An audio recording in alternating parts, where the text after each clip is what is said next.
From the Augusta National Golf Club in Augusta, Georgia, CBS Sports proudly presents the 1990 Masters Tournament.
It's every golfer's dream to one day come to Augusta National.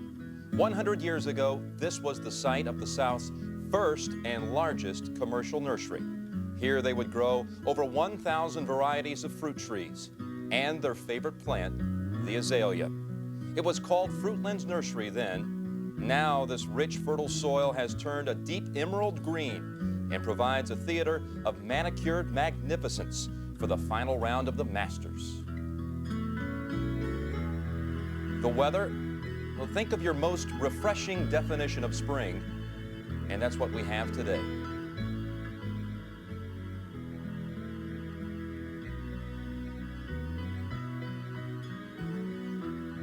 And the leaderboard is timeless. This is going to be a Sunday of golf to savor. 47-year-old Ray Floyd leads by 3 over defending champion Nick Faldo, and Jack Nicklaus, at 50 years old, is 4 back, along with John Houston.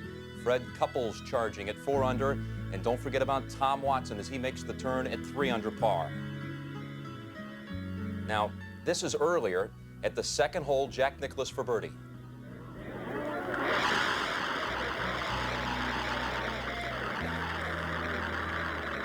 Ray Floyd started the final round at 10 under par, had a 2-shot lead over John Houston. He parred the first 2 holes, and then this delicate pitch from just off the green at 3. You recall yesterday from behind the 14th green, he pitched in for a birdie. Started a 3 birdie streak, 14, 15, 16.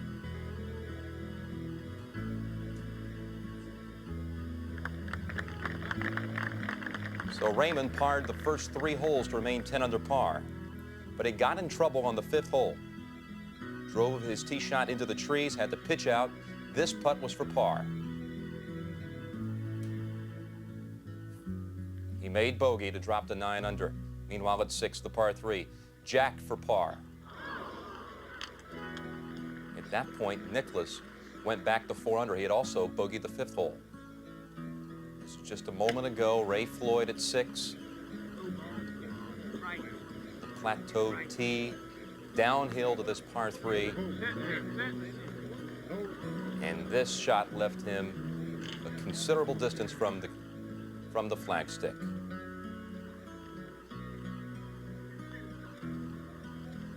The putt for birdie. Really just looking for par at 6. Floyd. Well done. in the putt for par. Straight to putt for Floyd. And now, as we come on the air, Jack Nicklaus on the par 4-7 out of the bunker.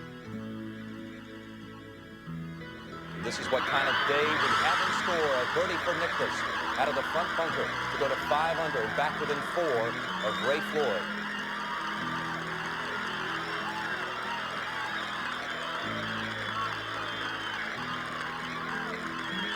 Nicklaus is now on the 8th tee, and Floyd is on 7.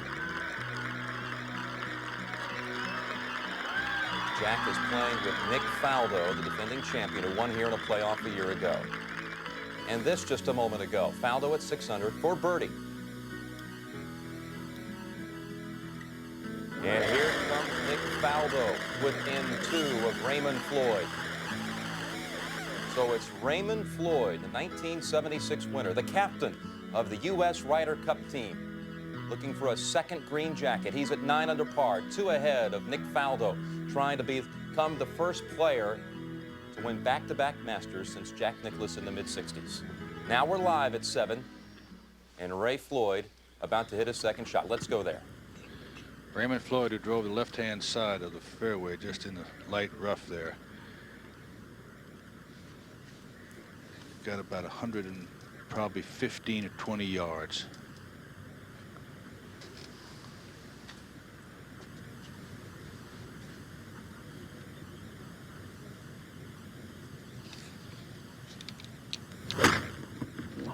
Had to keep it down a little low. Watch it. Watch it. A little hot by the green, and now he's got a very ticklish downhill little pitch. It's very fast. But you look at one of the best little pitchers and chippers in the game itself. So let's go back to the studio and Jim Nance. All right, Kenny, Ray Floyd leading by 2. It shapes up as another unforgettable back 9, last 9 at the Masters. Right now, let's introduce you to the gentleman who will be describing the action in the final round of the 1990 Masters. Hi, I'm Bob Murphy. I'll be at the 10th hole, 485-yard par 4. The longest par 4 at Augusta National. From atop the hill, the fairway winds down and left, dog-legging through the Georgia pines. The player wants to play a little draw off the tee. If he does, it adds a full 30, maybe 40 yards to the tee shot, most advantageous to do so. The green is protected on the right-hand side by a large bunker. The pin today, the Sunday placement, back left. And I'm Steve Melnick. I'll be here at the 11th hole, the 455-yard par 4. After a drive between a narrow opening of pines to a wide plateaued fairway, the player is faced with a medium to long iron second shot to this long, slender green sloping left to the small pond.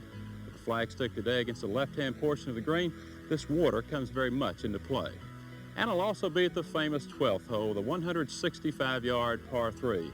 This shallow, angular green is guarded in front by Rays Creek, with the flagstick today at its Sunday best in the back right-hand portion of the green. But as always, the key to the play of the hole is club selection, as players battle the swirling and elusive winds of Amen Corner. I'm Ken Venturi, and I'll be at the 13th hole, a jewel of a par 5, 465-yard dog leg to the left. Today, the pin is placed in the most difficult position in the right front, only 15 feet over the water. If you decide to go for the green, you must keep it left because the water will come into play.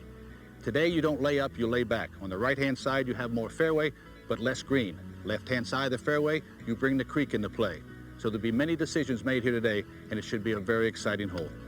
I'm Gary McCord. I'm here at the 14th hole, a slight dogleg to the left, uphill par 4 of 405 yards.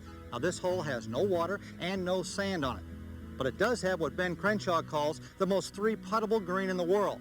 Now today's pin placement back left, the player's going to be looking right at this angle in their approach into the green, bringing that large pine tree into play. Yesterday's pin placement was back right. There are only 2 birdies. Today's pin placement, you'll see a lot more birdies. And I'm Ben Wright. I'll be reporting the play from the 15th hole of 500 yards par 5. Eagles should come aplenty today because the players will be able to hit the green with medium irons, and it's a very sympathetic pin placement. I'll also be reporting the play from the 16th hole, 175 yards par 3. And here we have the traditional Sunday placement in the far back left-hand corner.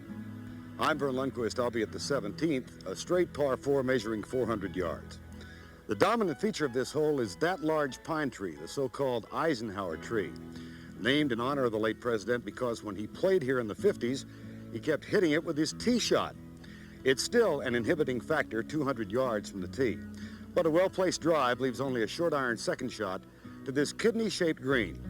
The hole today cut back right atop a treacherous plateau, the same place from which Scott Hoke missed a 5-foot putt last year that would have meant the tournament in regulation play. And I'm Pat Summerall. I'll be at 18, a very challenging par 4, all uphill with a huge grove of pines and magnolias to the right, off the tee that is, and bunkers on the left. A 2-tiered green. Today the pin is on the upper level, a very challenging position. Now let's check the leaderboard in the 1990 Masters.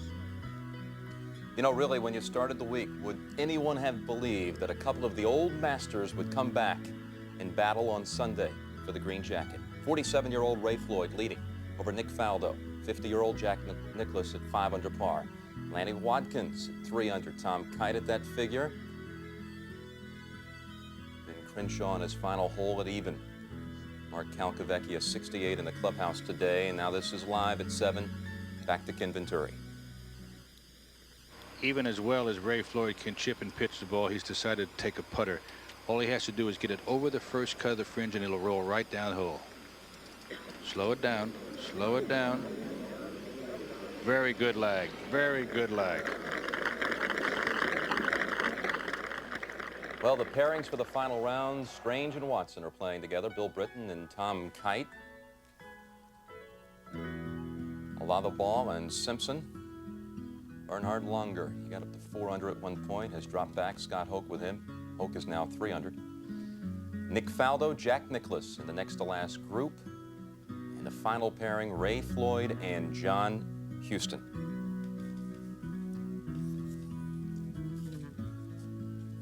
Good afternoon, everyone. I'm Jim Nance. Welcome to CBS Sports coverage of the final round of the 1990 Masters. You know, it's amazing when you think about it. Here we are for this annual Rite of Spring, this wonderful golf tournament, and two golfers in the autumn of their careers in quest of another green jacket. And right now, the man is Ray Floyd, Tom Weiskopf. And what do you think Ray's approach will be here today? Well, I think Raymond, because of his experience, and he's a great front runner, approaches this golf course. I know what the difficult holes are. If I play him well, and if I do make a birdie on one of those holes, it's a tremendous bonus. But on the demanding holes where double bogeys can be evident with bad shots or poor selection, you know, that's what I don't want to do. I want to force the field behind me to play their greatest round to beat me, and that's the way he'll approach this back nine. Of course, this is the first major championship of the 90s. Ray Floyd already is the oldest man ever to win the U.S. Open. He would become the oldest winner in Masters history with a victory today. Now, back at 7, this putt for par. Ken Venturi. Yes, and what a quick change. He makes par here. Nicklaus holding out of the bunker. So he leads Nicklaus by 4 shots. Could have led him by 6. Only 1 shot, but Ray Floyd had 9 under par. 1 over for the holes played. Nick Faldo at 7. And Jack Nicklaus lurking at 5 under. With us 90 minutes before his tee time is our leader, Raymond Floyd. And Ray, congratulations on what's been a fabulous week up to this point. I know you've been in this position so many times. Composure just must come with it, huh? Well, it's much more comfortable feeling this time, Jim. I've been very at peace with myself here. I'm having a lot of fun, and that was my goal coming in. I've always loved to play here. It's my favorite golf tournament in the world. I enjoy coming here when there's not a golf tournament to play. And I just put a goal up this week to come here, enjoy what I was doing, and enjoy the atmosphere and let happen what happened. I was playing pretty well. I didn't really expect to be in the lead come Sunday, but I'm thrilled to be here, believe me. Boy, it's amazing what you had happen on the back 9. Let's take a look back now. Starting at 14, your second shot went over the green. And describe this for me, Ray. Well, I took dead aim here. I had a pretty easy little chip, and I flipped it up there with the sand wedge, and it released right into the hole. And I was showing a little bit of an emotion at that time. At 15 for birdie? 15, this was a very quick putt. I just had to get it started off the hill and just let it bleed down, and it went right in the middle. And you kept it going. How satisfying is this putt coming up? At 16, you take it up the slope. Another putt for birdie. I think I've putted the putt at 16 conservatively 50, 60 times. and never have made that putt. And it just went right dead in the middle. Those are really exciting things to do. You've got a two-shot lead as you embark on the fourth round. Let me ask you something philosophical. Do you think about the fact that this could be a dream round for Ray Floyd, that you've gotten yourself back in this position to win the Masters at age 47? Sure, it would be a dream, Jim, to be the oldest winner of the U.S. Open and then come back and be the oldest winner of the Masters. But I'm not going to put any pressure on myself. I'm going to go out there. My goal today, again, is just to go have some fun, and we're going to let be what will be.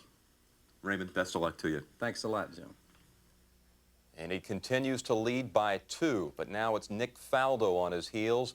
Consider that Faldo opened this round with a double bogey on the first hole. Came back with birdies on 2 and 7, but Faldo, without that double bogey, would be tied right now with Floyd. And let's go out to the action now at the 8th hole. There's a look from behind of this 535-yard par 5. Nick Faldo getting ready to hit his third shot. Hole cut 28 yards from the front. Shoot. Nice shot.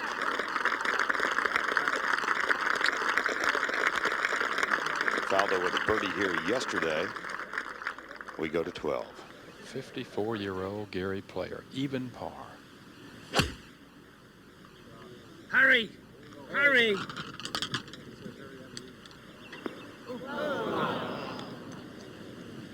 Did not hurry. What an attractive pairing this is. 5 Masters titles in this grouping of Gary Player and Seve Ballesteros. Ballesteros 1 under. Look at those who have finished and nearly finished. Curtis Strange. His problems began at 12 yesterday. Lee Trevino, another good showing for him. All week long, Ballesteros has threatened to break away. As he said in an interview with Jim Nance, he keeps hitting the wall out there. Back 9 has not been kind to Ballesteros, despite his 2 wins in 1980 and 1983.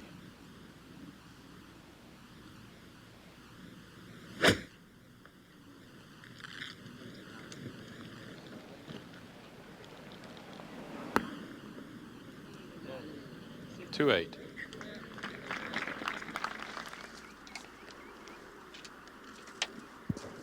Just short of the green, Jack Nicklaus. Third shot. 1 eagle here this week. That was by Raymond Floyd on Friday. And Jack has yet to birdie the hole in the previous 3 rounds. He's parred the hole on Thursday, Friday, and Saturday. 535 yard, and he's -9 on the par 5s this week. He may feel as though the 8th hole owes him one. Just off the front edge.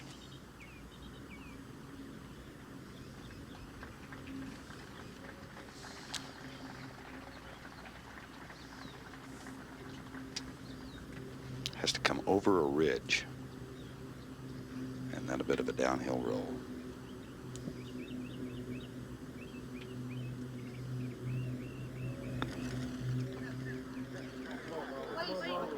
There's the ridge.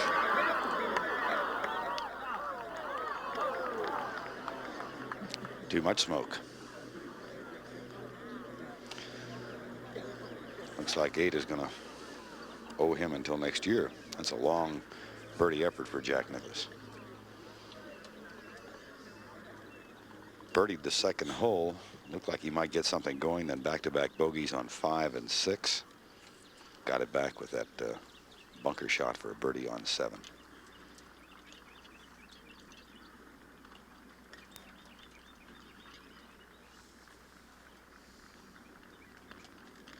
And he'll make way for... Nope, Jack will be first. When Jack won here in '86, he shot a 65 in the final round. Last year when Nick Faldo won, of course, he went in the playoff, and Faldo shot a 65 in the final round.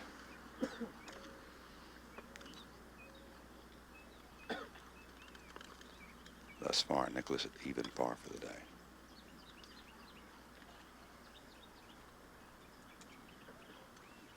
While we wait, let's go to 12. Second shot for Gary Player. That's not what he might like to do. Amen corner. Very quiet, very still. We've only seen 2 balls in the water thus far today. Tom Watson to move 4 under. So Watson, who opened with 77, now has it 3 under in all.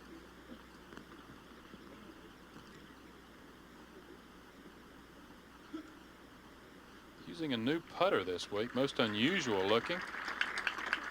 Said it's helped him stroke the ball better. 2-8. Nicklaus for birdie.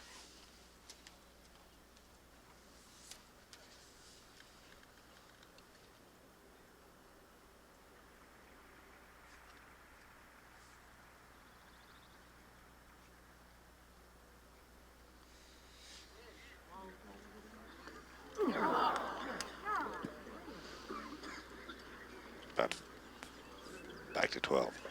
Ballesteros now to move to 2 under.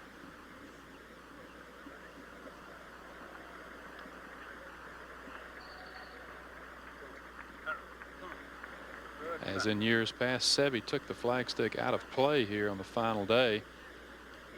Nicklaus, Floyd among others, who simply don't fire at the flagstick when it's in the back right portion of the screen.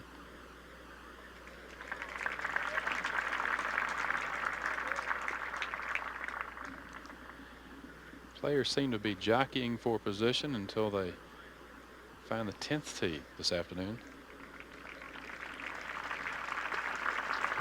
So Ballesteros remains 1 under.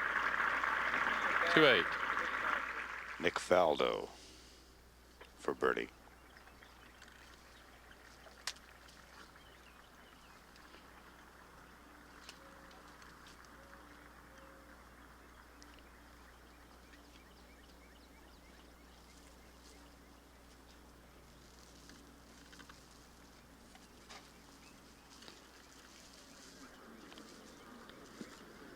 He had that left the whole way, but Faldo with the much more makeable par putt. A couple of ironies in this pairing.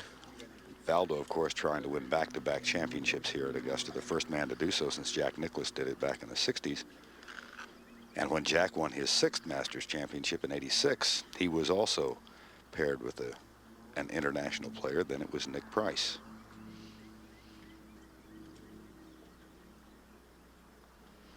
But today they're both chasing Raymond Floyd. And Faldo stays 2 back of Ray Floyd. His caddy, the young lady from Sweden, Fanny Sunesson. Jack Nicklaus, his caddy, son Jack Jr.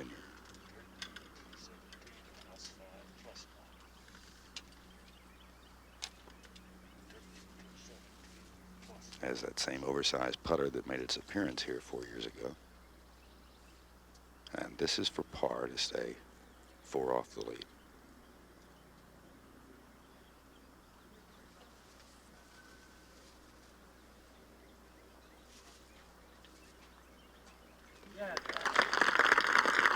Well, that's a par, but it's a bit of a disappointment for Jack Nicklaus, who was just a yard off the green in 2. We go to 12. Gary Player for par. Well, I hope he thought he made it when he hit it, because he made it look good. So Gary Player with that par remains even. Let's go to 9. I think one of the more amazing things about the way the hole is playing and the course is playing today is the total absence of wind. Scott Hoke and Bernard Lunger coming up. Scott Hoke. Back to 8.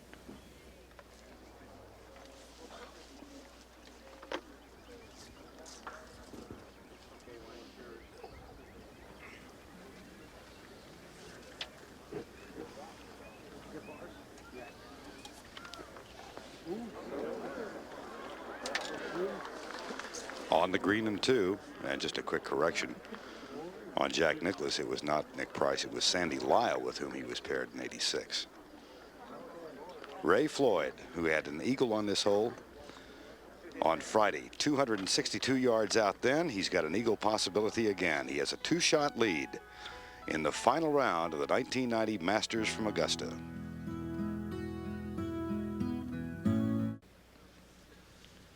Tom Watson with that new shortened swing of his. Taking the safe, conservative route. And let's go to the Butler cabin and Jim Nance. Steve, thank you. And Tom, as we see Tom Watson out there and Fred Couples having a good round, he's on the 14th hole. How about a number they have to be thinking about posting right now to have any chance at all? Well, with Raymond's ball, which they don't know, has reached the 8th green in 2, he has a potential eagle and for sure a birdie, I would think. So I would think that Tom or Fred have to birdie almost all the holes and maybe slip an eagle in there. So we're looking at 9 or 10 under, I think, realistically, assuming that Raymond does not run into a disaster. But you never know. There's so many strange things that can happen and have happened here. And those are in their memories right now, all the players that are playing right now. We should add Lanny Watkins' name. He just made a birdie at 13 to vault to 4 under par. You don't think 7 under perhaps would at least give him a shot? I wouldn't think so. Okay. Let's go back out to 12 and Steve Melnick. Tom Watson with rounds of 77, 71, 67 has this long effort for birdie. This new putter he's using has a very small blade. It's an Australian putter. Says it keeps him from taking the blade too far inside.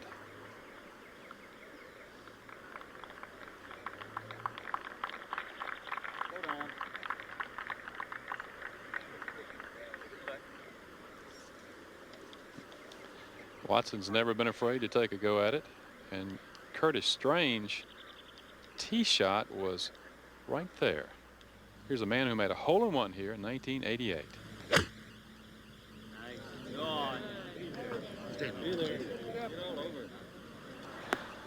That's also the same man who took an unplayable lie in the vines behind the green yesterday. So double bogey 5 yesterday for Curtis Strange here at 12. Trying to extract some sort of revenge today.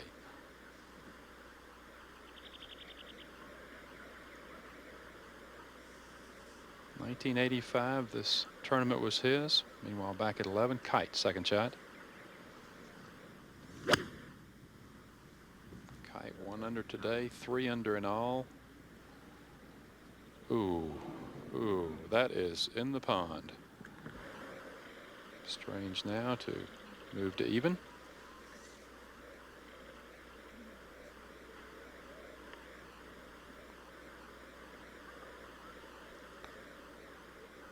Yes, sir. Well deserved after his problems yesterday. Came to this hole 4 under and never seemed to recover after that double to 10. Pull out the ball for his par. He remains at even par. We'll go forward to 17. The U.S. amateur champion, Chris Patton, 22 years old. The only amateur remaining in the field after the cut. Hasn't been a good day for Chris, and there's a symbolic kind of shot for him. Let's go to 9. You look back down the hill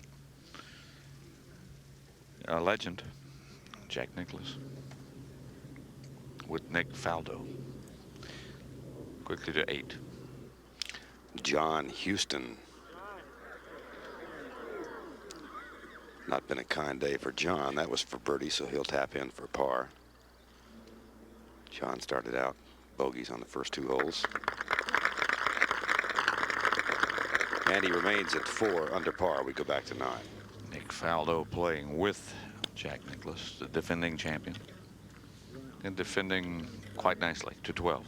Watson for par. Rock solid. Maybe this is Tom Watson's year to come back. Let's go back to 9. Nick Faldo, 7 under, 2 behind the leader, Raymond Floyd.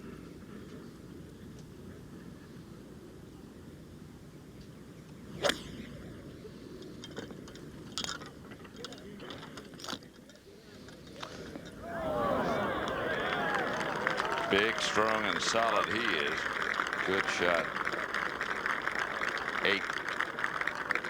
And the leader, Raymond Floyd, when he won here in 1976, it's well remembered that he tore the par 5s apart. He has the only eagle of the week on the 8th hole. That came on Friday's round. He's -9 on the par 5s this week, and this is for eagle and what distance it could provide him.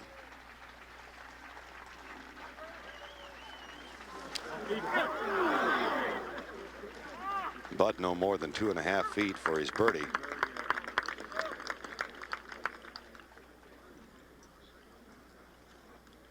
And Nick Faldo, of course, with that makeable birdie putt at 9. Raymond didn't play the front 9 particularly well yesterday and had a marvelous experience on the back 9. So if he gets this, he'll be at even par through the first 8 holes.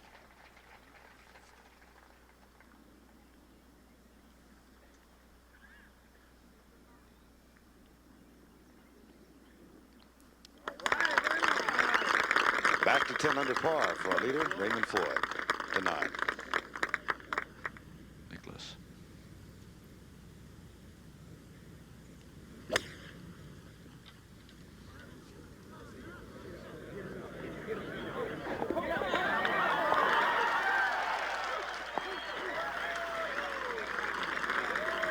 Beautiful.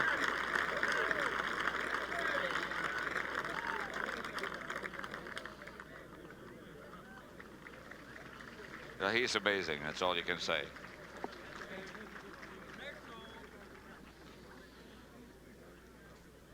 What he's done so far today. 2 birdies, 2 bogeys, and back to 10. Scott Hoke from about 210 yards. Settle down now. Settle right there. Absolutely the best shot we've seen all day. Some 6 feet right behind the hole. The hole has yielded 1 birdie all day, and that was a chip in by Joe Osaki. So with the tournament supposedly starting on the back 9, this is not a good deal. Very hard hole. The wind today slightly in the player's face. They're driving it approximately 30 yards short of where they were in the last couple of rounds. Bernhard had a rough front 9. He's only 1 under par now from about 200. Player tries to bring the ball in very high out to the right between the bunker and the green surface. Beautiful shot. Just slow down now. Watch this ball all the way off the green. But he can putt from there. Not your prime birdie position, but he can putt. Working hard. You see Bernhard's scorecard with a little smile on his face. After a bogey at 1, a birdie at 2, bogey at 4, which a lot of people will do, bogey at 6, and bogey number 8. That's not good. That's a par 5. We just saw Raymond reach, and we'll go forward to 9. The defending champion, Nick Faldo. And how do you describe greatness?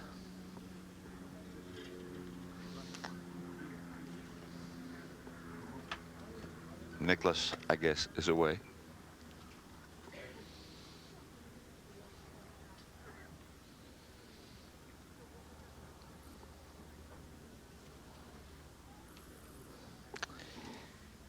He's a man with a mission in mind.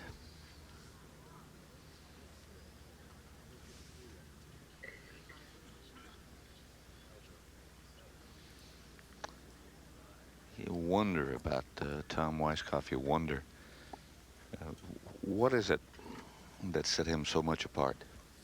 Well, I think the greatest quality is he's goal orientated.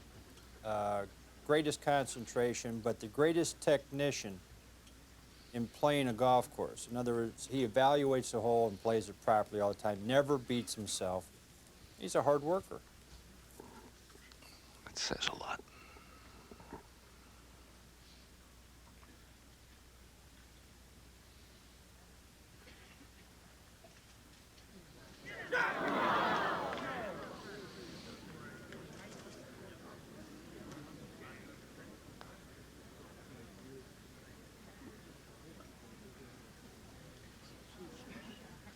Tom, as many times as he has played here, as many times as you have played here, it's still a very difficult place to say on a day-to-day basis, this is the way it's going to happen, this is the way it's going to break.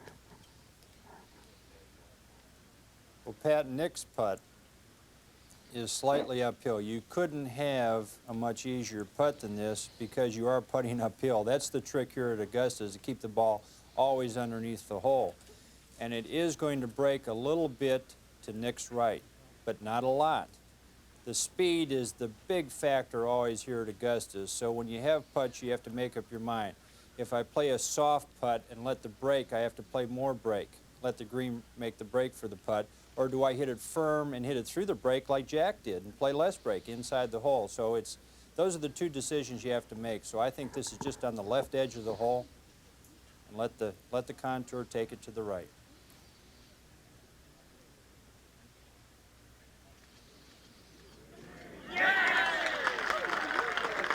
One of the purest strokes in the world of golf. Nick Faldo. He goes to 8 under, 211. Tom Kite now for bogey.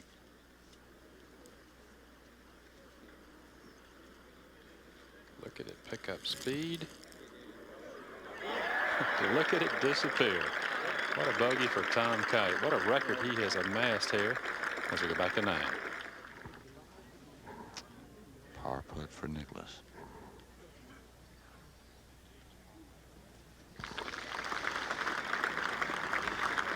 I think when you leave 9, you leave with a par, you have to be happy.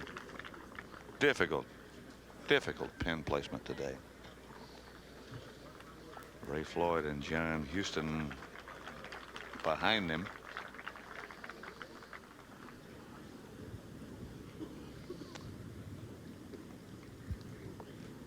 Floyd. Way back. 195 yards for Raymond, the leader.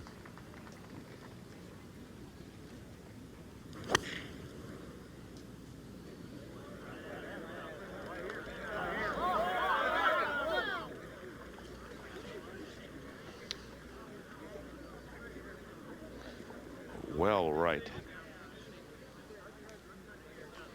And things could change very quickly. That's a very, very challenging shot that Raymond has. His third, as he leads Nick Faldo by 2. Nicklaus by 5. Something must have happened off the tee, which we didn't see. John Houston next.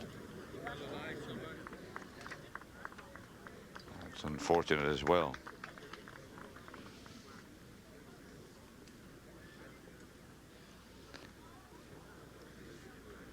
To 10. Back on the tee, the defending champion, who has stated repeatedly, I'm not putting pressure on myself to defend. I'm only going with my schedule, what I've mapped out for myself that I must do. He looks very solid to me. He's not making bad swings. Well, he didn't like that one. Sounded a little necky. Could be left. Well, I think he just popped it up, and that's way up the hill. So that's why Nick wasn't thrilled with that one. And we'll go forward to 13. Tom Watson from 190 yards. And he's letting it get to the right of the flag. It's got to carry. Watch this. And Watson on a roll. There's 3 under coming here, and that is the penalty you have to play. Let's go to 10. Nicklaus set to play with that new driver. Lightly touches the ground. He's leaning a little left. That usually means the ball's a little right. And that's where it is. It's just going out into the crowd. And hopefully it's not going too far, otherwise he blocks himself out. Hope they couldn't get out of the way. Hoping someone stood in the way of the ball. Over to 15. This Freddie Couples from 185 yards with a 6-iron has to hook it and play it under the limbs of the pine trees down the left-hand side of this 500-yard par 5. Is that some magnificent golf shot? Couples having a terrific round at the moment, coming in here at 4 under par. He started at 1 under, and he's moved into a tie for 4th position. Floyd by 2 over Faldo. Jack Nicklaus in 3rd, 5 off the pace as we approach the back 9 at Augusta on Sunday. 1984 champion Ben Crenshaw has just finished his round with a 69, even par for the tournament. He joins us now in the Butler cabin. And Ben, first question. The conditions on the back 9 today, we know there's very little wind out there. How about pin placements? Severe today, rather easy, or what? I think they're pretty spot on. A fellow who really is playing well and has a good gauge of how far he's hitting the ball and good conception of the shots could make a heck of a run. It's the ideal scoring today. Ben, let's go back to 9 right now and join Pat Summerall. John Houston.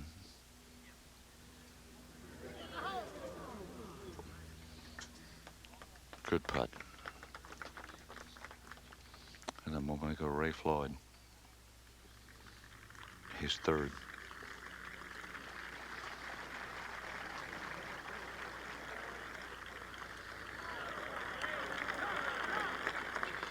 To 13. Tom Watson, after taking a drop, went back another 50 yards to drop into the drop area. Pitch is a nice pitch, using all the green, comes up with some good bite on it. Look at this result. And so he's going to save par, even after disappointing put it in the creek. Let's go back to Nance. You know, everyone who knows you, Ben, knows how much you respect tradition and golf. When you look at this leaderboard with Ray Floyd and Jack Nicklaus, 1st and 3rd, what do you think? I'm just kind of settling in here and gonna watch this with a lot of respect. These guys have so much experience, and I think that's you know, I mentioned that yesterday, and that's exactly what's happened. I mean, Tom Weiskopf just said it here on number 9 because he hit a bad drive. His approach shot was enough club to get over the undulation and to get it up there where he could chip it, and there he got a 4. So those things add to your confidence, and now he can go and try to play the back 9. We saw him make his par, side door at 9, so he goes to the 10th tee with a 2-shot lead. Tell me about the back 9, what it's like leading Sunday at Augusta. Well, your nerves string out like piano wire, and you just try to play to the best of your ability, knowing that if you are on your game, you can make a run. I mean, you're never out of the tournament. Bob Murphy, what's that look like? Well, Nick just bounced into the bunker, so he has a long blast shot from there. He had a horribly long shot, about 225 on a real hanging lie, so his tee shot cost him there. Nicklaus is in trouble. He's driven this ball through the crowd, and of course everybody's been walking over there all week, so it's pretty tight over there. He's in the trees. He has to play, oh, I'd say at least a 25-yard cut shot. He has approximately 160 yards, so he's going to have to come down with some little cut here. There's a reasonable view. The pin is right over Jack's head. He's got to go to the scoreboard, which you see over Jack's left shoulder. So I'm imagining he'll probably take like a 6-iron. We'll go to 15 first. Fred Couples for the 2nd eagle of the day. Dead center perfect, moves him to 6 under par and outright 3rd. Marvelous round of golf. Started at 1 under par. Now 5 under for the day, 6 under for the tournament to 10. Tom Weiskopf called Jack a technician, and he is, of course, that, but he found himself being very mechanical, working on his swing, and last week when he won the seniors, he said he slipped back into some feel with his golf swing. I saw some extra wiggling. I see more weight towards the balls of the feet, which is going to help Jack. Here he has a little more weight on the left side and wants to cut it around this tree now. Tough shot.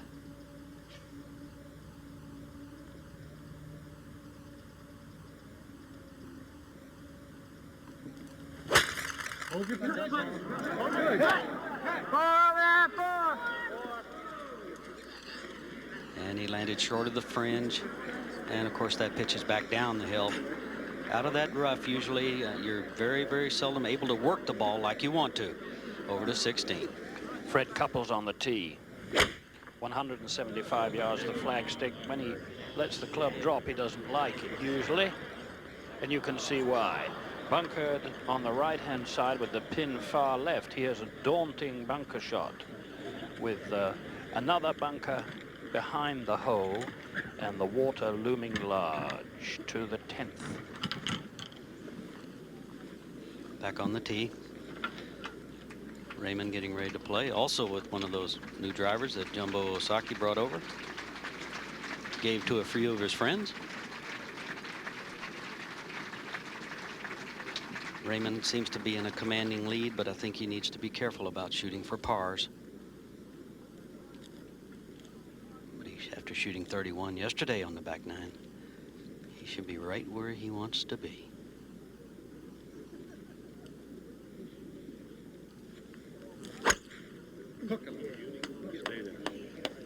Hey, Ray.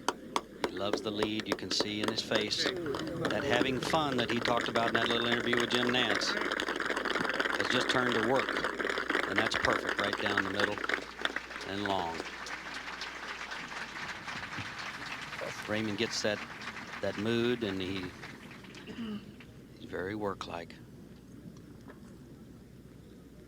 John Houston, good tournament. Struggling a little today.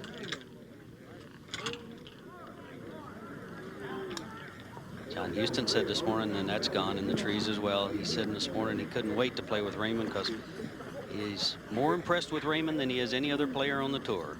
Back to 9. Excuse me. Faldo went into the bunker with his sucker. Steve Jones, Chris Patton, the low amateur. And a most impressive performance for him. Just terrific. As you look at that leaderboard with Ray Floyd ahead at -10. Playing 10 right now. Faldo 2 behind. Couples in 6. Nicklaus, Watkins, and you look further down.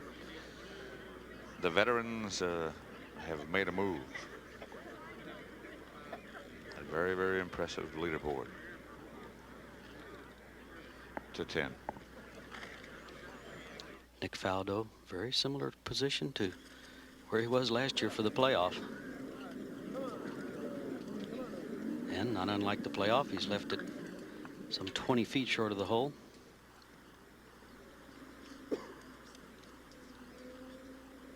Jack's been chipping the ball very well this week. Gripping the club down a little bit. Feels like he's getting a little bit more club head speed and more feel as well. You can see his right hand is fully down 6 inches on the club, leaving about 3 inches in the back when the left hand goes on.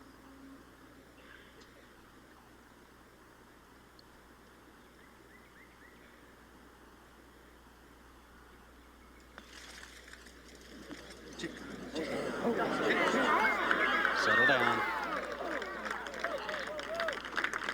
Well, I'll have to admit, I thought it was absolutely perfect right under the hole, and it's 7 feet past.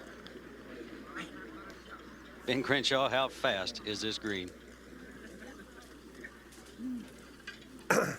I was talking to Tom here earlier. I think Raymond Floyd, certainly it's his ball game on the back, and he is a fabulous front runner, but he's got to build some confidence in his mind. He's got to play.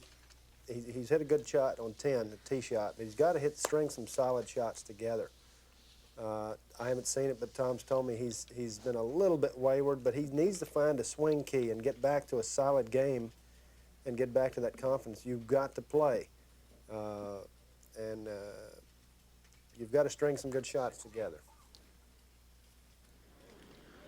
This is the bunker shot of Fred Couples, down and across the slope. And this is a beautiful touch. Just letting it drift down below the hole, so he'll have an uphill putt for his par. Beautifully played. Back to the 10th. Faldo for birdie, reasonably straight putt here.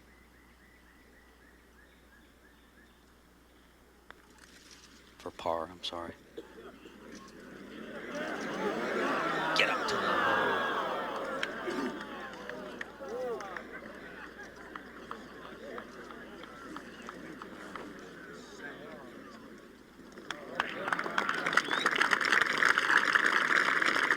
Well, Nick's drive cost him there.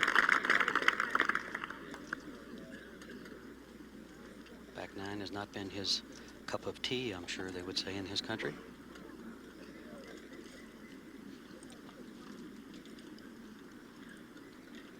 Jack's giving this one a good look. All touch, all feel. You can see him shaking his right hand there. Forward to 16. And the par putt of Fred Couples to remain at 6 under. This to remain outright third by 1 from Jack Nicklaus. If he misses, he's tied with Nicklaus. And that he has done. So Nicklaus and Couples tied for third at 5 under at the moment, but Couples really has had great chance to post a low target early. Back to the 10th. Ticklish par putt. Jack must make this. Breaks left to right, downhill, and fast.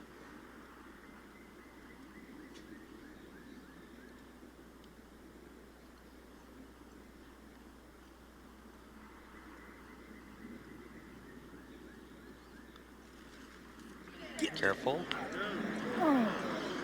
Never high enough. So Jack and Nick Faldo walk away with bogeys. Raymond's in control.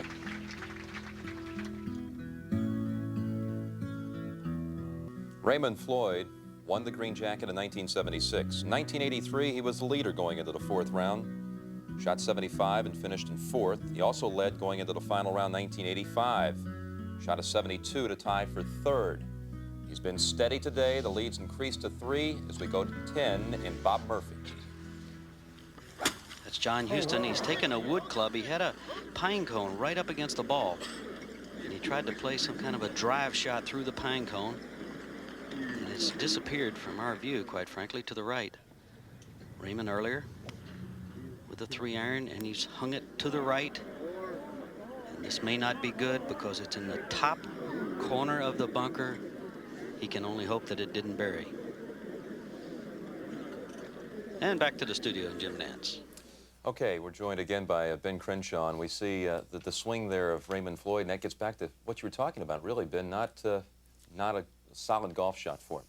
Well, Raymond is, if anybody has got, you know, Raymond and Jack obviously have more experience than anybody up there, and they can fix their swings, but this is the day not to try to be fiddling with it, but he needs to hit on a key, and he needs to hit on something, and Tom looked at it just a second ago and thought he might have come out of that shot and may have guided it a little bit. He needs to go ahead and fire on that ball and get over on his left side, it looked like. Tom, let's get an update from you, the way things are breaking right now. What do you think? Well, I think what we're seeing is exactly that Raymond is not swinging well, and he's trying to control the ball by steering it. You know, that's not his normal aggressive way to hit the ball. And what it says, the pressure is there. It is evident on everybody out there, and you have to still get through this pressure and play the proper shots. You can't just steer the ball around out there. It's going to catch up with you. You know, we had talked about earlier trying to post a number, and after Couples made the eagle at 15 to go to 6 under, we were talking about what he needs to get to the clubhouse. And now that he makes the bogey at 16, what does he do the rest of the way? He's thinking now, well, you know, it was crazy to hang the ball out to the right on 16, but now he's got a good pin to shoot at on 17. He's a cutter of the ball, and he can hit it out there a mile, so he's got a short iron to the green. It's a good pin for him. So he's got to think birdie, birdie. All right, trouble for John Houston. Bob Murphy? John's just played his shot. He hit the tree, and it stopped in the bunker. Yeah, I think the difficulty, too, Tom and Ben both in the cabin, is that if you try to be protective, and I think Raymond was being protective on that second shot, you want to miss it right on number 10 if you miss it. Sometimes it's hard to be protective and keep making pars. Murph, I agree with that. The only thing is, he's playing to his strong suit. He's missing the ball in the right places. But how long can you keep doing that? But the other guys, if they're not playing well, that's his cushion. You know, Faldo just made a bogey, so it gave Raymond some relief. Now, if Faldo starts making some birdies or some eagles, putting more pressure on him, then Raymond has to go back to playing a different type of game. Yeah, I agree. You don't want to be giving away shots. Raymond's ball, the good news is, did not plug. Very few plug shots, actually, in these bunkers. Watch this little bunker shot here now. The green goes away from the player. That's well played.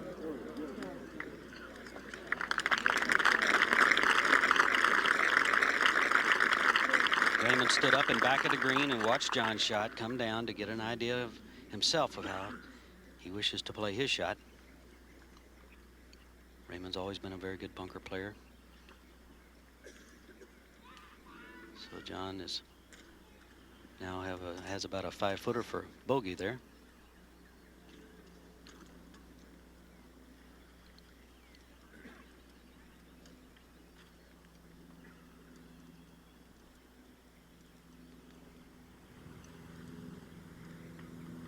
Good shot of Raymond in the bunker.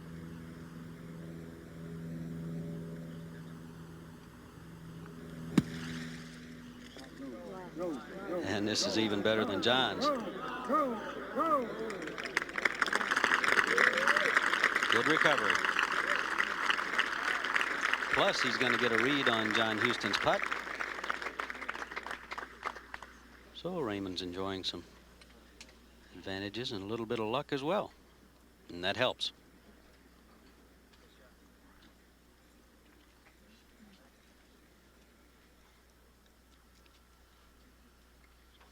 Raymond will have to move his coin for John. We'll go to 16. This was Lanny Watkins just a few moments ago on the 16th tee.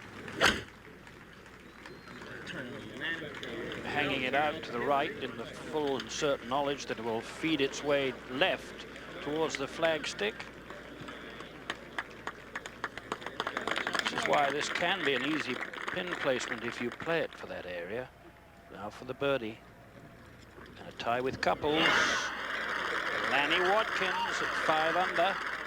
Tied with Fred Couples for third now to 10. And John has now made double.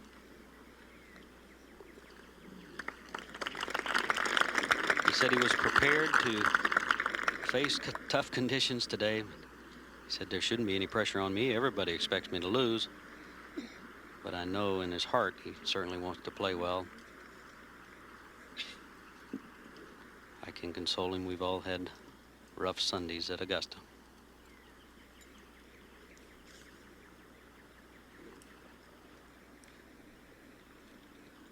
There's a graphic of the oldest winner of majors, Julius at 48, Tom Morris 46, Jack of course 46, and Raymond at Shinnecock 43.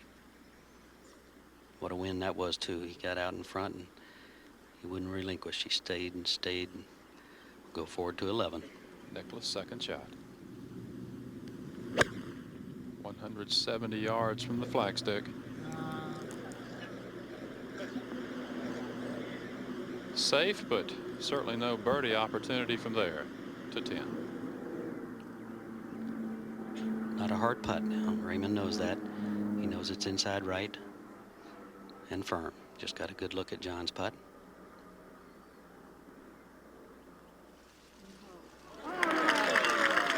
Well, it got in. Nice par. So Raymond scrapes through with a par on number 10 and holds a 3-shot lead over Nick Faldo. Last September at the Belfry, Ray Floyd captained the U.S. Ryder Cup team. It was after the matches he decided he wanted to rededicate himself back to playing competitive golf. He started in December, has played a lot of tournament golf, including 4 straight tournaments in the state of Florida. A 3rd place finish a month ago at the Honda Classic really got the juices flowing, the confidence that he could compete again. And here he is leading the Masters as we go to 11 in Steve Melnick. Faldo 3 back. 160 yards out, trying to bring it in from the right. So difficult to turn it over from there to 13. Scott Simpson, his 3rd shot, missing the green left, long pitch and run down the hill, and as it takes over the hill, it'll start going to the right, and is not getting the speed that it's had in the past. It's not running from that side. That they've been very fast, and they've been very lenient here now. This hole has produced a lot of birdies, but no one has got it close in 2. And we go to 17. Where Freddie Couples is looking over a putt for par. Fred in the middle of the fairway with his tee shot. Not too happy with his 2nd shot, which landed some 35 feet away from the hole in the center of the green, and then he put it by the hole. He's got an uphill putt now, 5 feet, to stay at 5 under.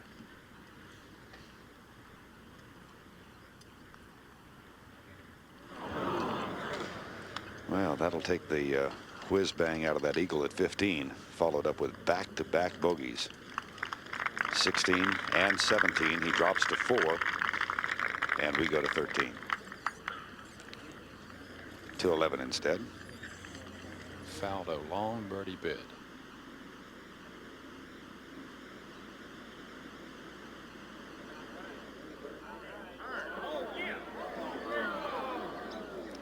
Good effort, but 3 shots back. You have to wonder if he couldn't hit a little bit harder. 11, the first of the Amen corner holes. It's been in our vernacular so long, and yet it wasn't until 1958 that Herbert Warren Wind, in writing in Sports Illustrated, gave it its name. Jack Nicklaus with those 6 titles. He set all sorts of records, and you wonder if he may set another one today. Perhaps highest finish in a major by a grandfather.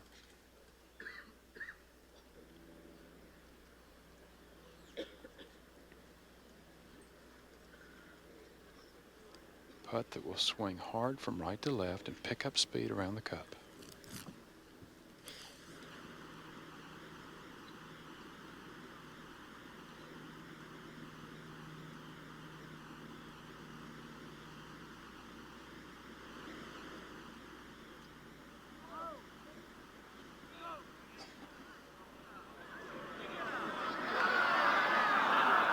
Excellent effort by Jack.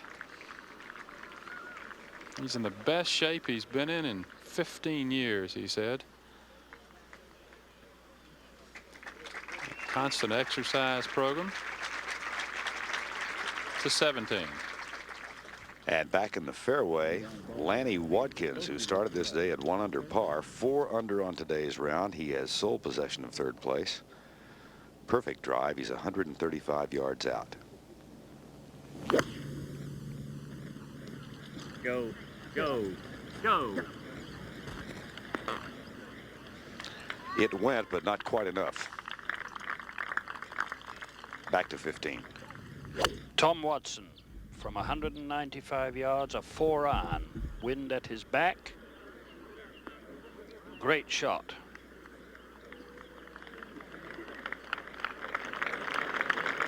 Long downhill eagle putt, however, that will pick up pace on its way to the hole back to the 11th. Faldo to finish out his effort here for par. So the defending champion threatening to do what only Nicklaus has done, and that is win 2 in a row. Raymond Floyd, though, very much in control. First won a major championship in the 69 PGA, backed it up with the 76 Masters, the 82 PGA, and then the 86 Open. Raymond likes to get to the front and stay there. He's certainly no stranger to the crucible of pressure that is so unique to the final 9 holes here at Augusta. And if you ever thought there were a tougher stretch of holes than Amen Corner, the 12th, this seemingly innocent par 3, the most difficult hole here at Augusta National this week. The 4th and 16th, 2 other par 3s in the top 3. And the 11th, which Raymond is playing now, in the 4th position. Raymond simply wants to make par at 11, par at 12, and stay out of the water at 13, 15, and 16. He's hit his tee shot way left, now must come across that small pond from that angle. Ball appears to be sitting down. He may be in the first cut of rough. I was actually thinking it was a good 7. 68. And it's 7 iron's going to carry on to the green. I think that's all we're looking to do. Yeah. You think I can carry it on? Yeah, oh, definitely. He's about 20 feet above the green. And I don't have to hook it or anything. That's exactly what I was thinking. That's Steve Williams, his Australian caddy, talking to him. Raymond has 175 from the flagstick.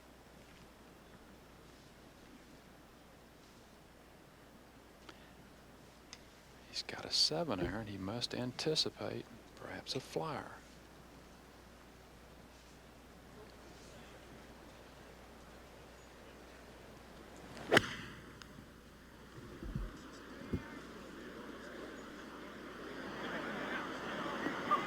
What a play Raymond made there. My, oh my. Boy, if there was ever any doubt about his ability to hit the right shot. Ben Crenshaw talked about his need to make a good swing. He just did it. Jack Nicklaus on the tee.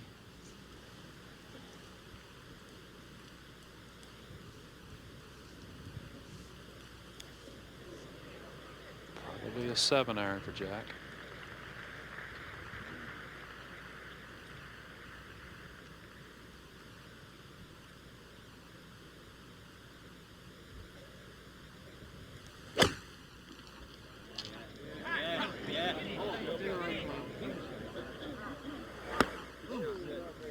That is an aggressive shot for Nicklaus, who normally takes the flagstick out of play, but 6 shots out of the lead. He has a go at it. Excellent shot by Jack, who's had problems with this hole all week. To 15. Tom Watson for an eagle 3.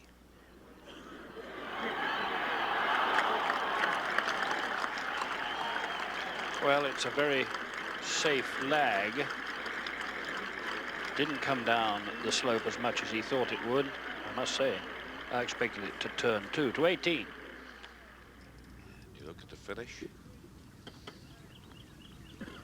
And an excellent one for Larry Mize. Closes with a 71, 288 total. We go back to 12. Moments ago, Nick Faldo. Caught it flush. Oh, I don't believe it. Don't believe it. And now he has his work cut out for him. To 17. Lanny Watkins, 35 feet for birdie.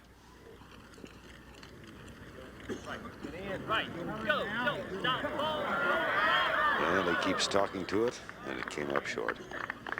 Another of the plus 40 crowd who's making a surge here at Augusta. Lanny trying to get into the clubhouse, post a number.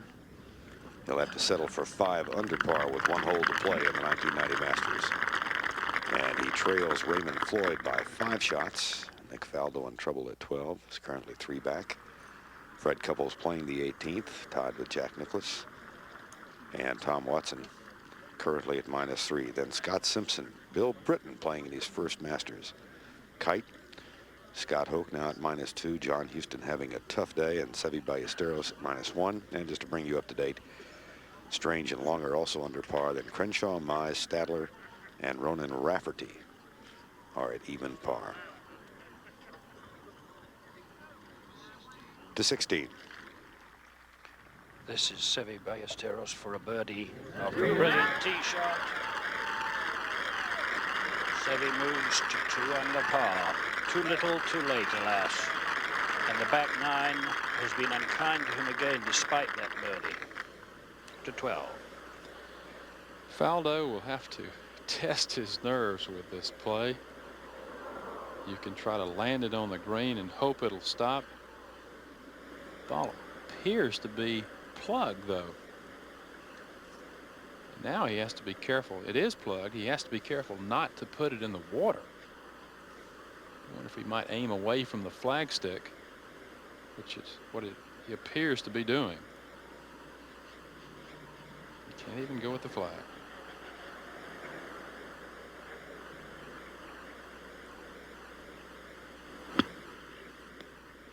Ooh, careful, careful, careful, careful. Excellent shot. Well, what a gutsy play that was.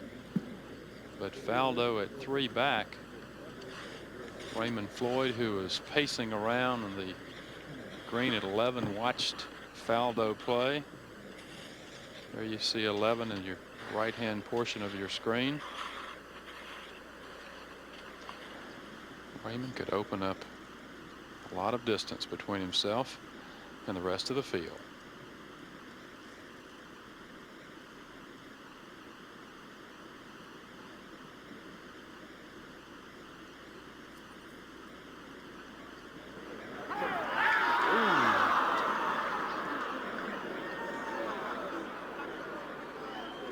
That did everything but go in. And it wasn't for lack of a good effort.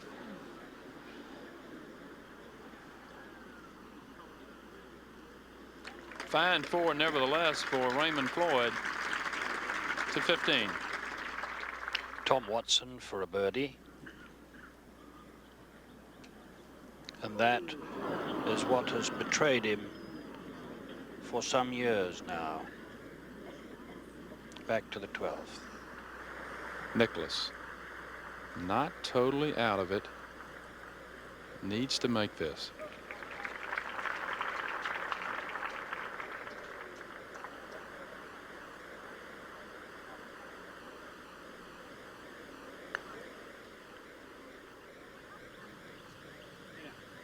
Yes, sir.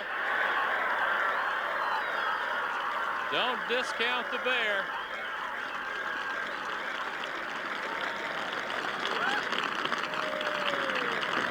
That's the right kind of putt. Well, we had 2 sets of applause here at 12. One for Nicklaus's birdie, the other for Raymond Floyd making his way to the 12th tee. Both well deserved. 50-year-old Jack Nicklaus, defending champion Nick Faldo. Only 35 birdies here all week. Simple hole, the most difficult one here. Faldo now to stay 3 back.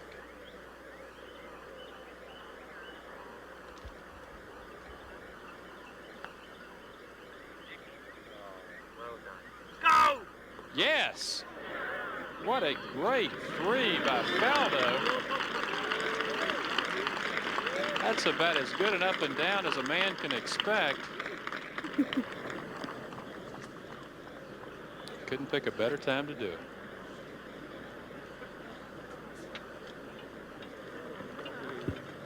Faldo and Nicklaus make their way to the 13th tee. Yeah. Isn't that the truth? Plugged in the back room at 12. No. Raymond trying to pick up the wind as it sweeps down from 13. He said he plays this hole by instinct. He doesn't have any particular keys. Have to believe he's going to take the flagstick out of play. He'll aim to the left portion of the green.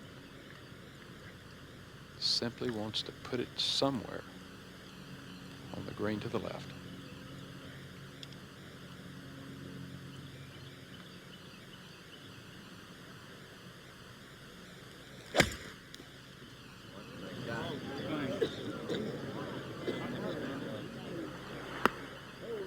Shot. Good play.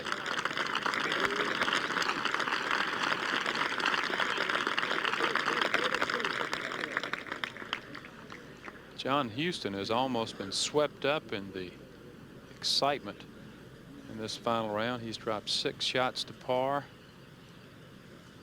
The 13 tee.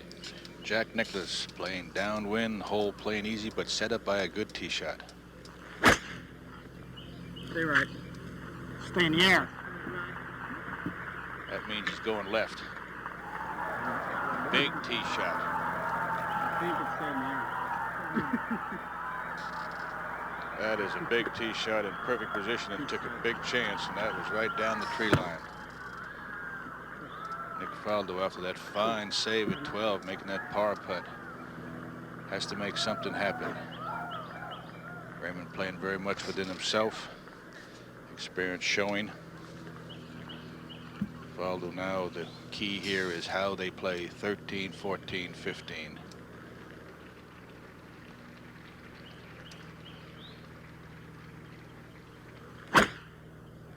Good shot. Good shot. It's probably a little bit to the right. Coming off the hill. And good position too. He'll probably have to hook the second shot a little bit, but both in good position, except they will not be able to go to right of the flag. They must keep it left as we go to 18. And you look at Laney Watkins and Ron Rafferty coming up. This is Laney Watkins from 165 yards away. What a day he's had. 5 under for the tournament. And that's the way he stands at the moment. Tied with Nicklaus -5, 2 behind Faldo.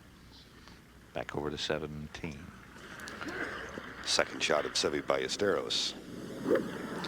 Middle of the fairway. 140 yards out, currently at 2 under.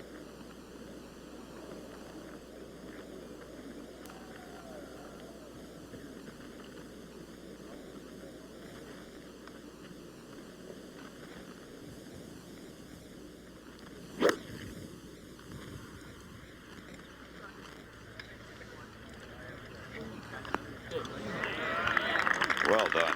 Uphill putt, 15 feet.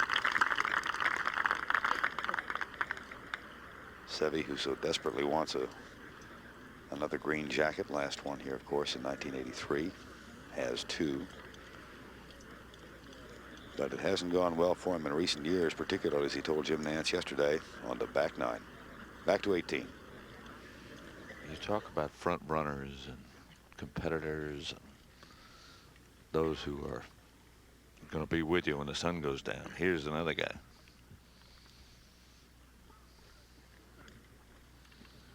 Laney Watkins, 5 under to go to 6 and outright possession of 3rd place.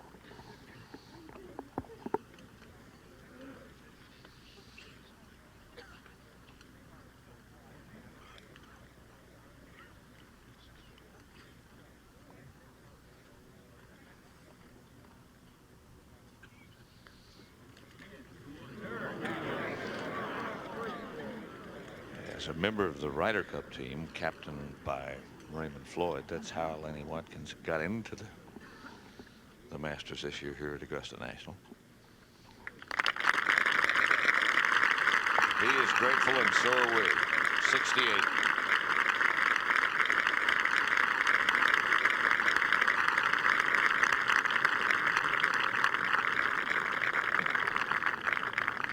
Back at 12. They changed the complexion of the golf course when they went to bent grass greens in 1981, and Crenshaw had the last double-digit win, 84 at 11 under, Floyd at 10 under.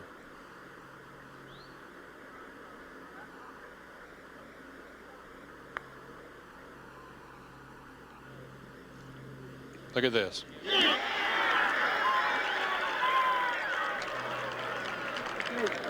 He's incredible. When he gets near the lead, it's his to lose. He's not about to lose it here. Raymond Floyd moves to 11 under par. 47-year-old Raymond Floyd now enjoying a 4-shot lead over Nick Faldo.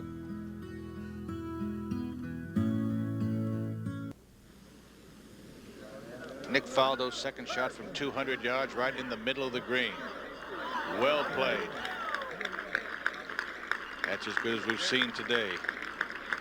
And let me show you where Jack Nicklaus hit it. Around the bend, carried it by the trees, has left 165 yards to the hole, the longest drive of the day.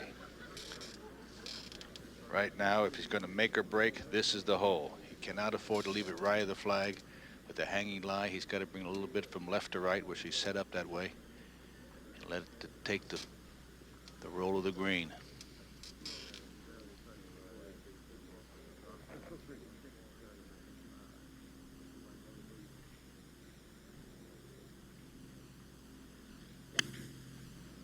And he's taking it left to right at the center green, same line as Faldo. On the front part of the green. And about 30 feet or more, and good chance for eagle from there. So both players on the green, and the hole today has given up a lot of birdies, but no one has knocked it close in two. Protecting against from the creek. And as Tom Weiskopf and Ben Crenshaw were saying about the difference of experience, after 63 holes, they come to the back nine. Experienced players play hole by hole, and the inexperienced say, well, if I can shoot a certain score, I might be able to win. And I don't think Jack or Raymond ever think a hole ahead, only the hole they're playing. And now on the 13th tee, Raymond Floyd, after a magnificent birdie at 12. One thing he won't do with this, he will not flirt with the left-hand side of this fairway. See those lone pines out there? He'll aim for the middle pine. And he left it right. As he said, I wasn't going to hook it. And he's been there before. Now the decision is where he lays up here. But he takes the creek out of play, and he's got a 4-shot lead, and the only way he can lose it is lose it himself. And John Houston started off the day very slow, and it just progressively got worse.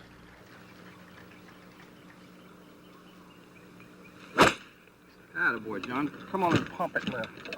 Come on. Go high. Getting a little bit of help from Raymond there. Look out. Get away from that tree. I've been behind that tree once already. That tree right there is 187 yards from the front of the green. And let's go forward to 17. Seve Ballesteros for birdie. This will come left to right.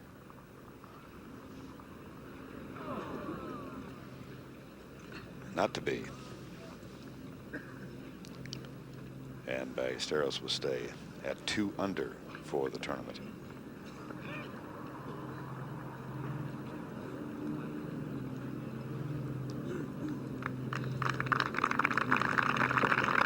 -2 with 1 hole to play before we go back to 13. I believe Faldo may be away. It's very close, very, very close. Both hit excellent tee shots, and Nicklaus very long, would leave himself 165 yards. Hit the perfect shot in there, taking the water out of play, the right-hand side of the green. Anything right of the flag where he had hit it would go down in the water. And at these swing holes right here, 13, 14, 15 can produce birdies and eagles. What might have happened if Faldo did not double bogey the first hole?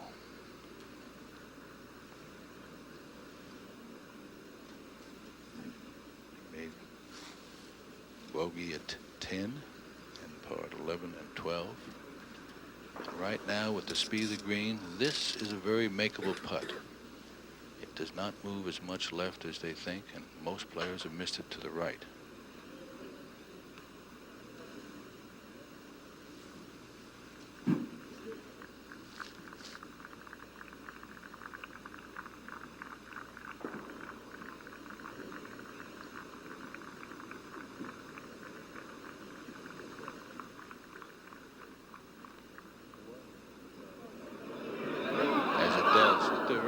Instead of going left, he can't believe it.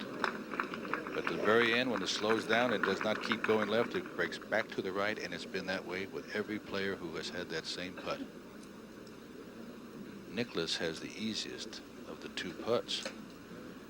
He's going across the green. It should break a little bit to the right, but first let's go to 17. Tom Watson's second shot. 150 yards away.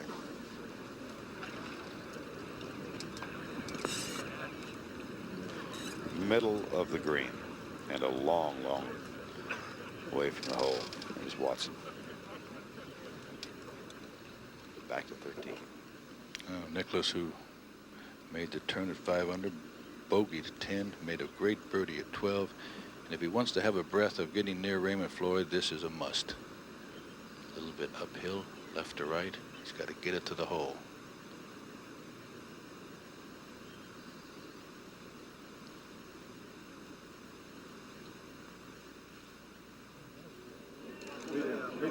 You've got to get it to the hole, Jack.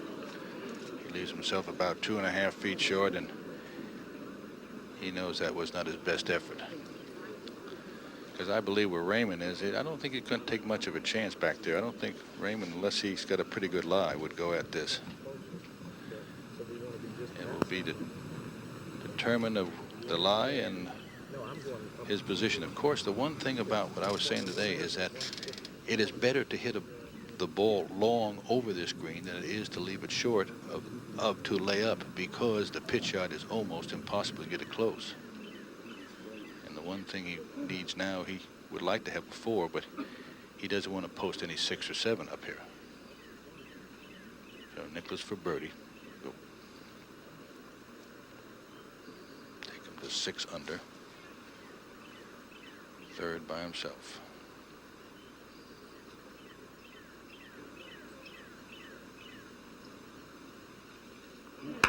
Good birdie.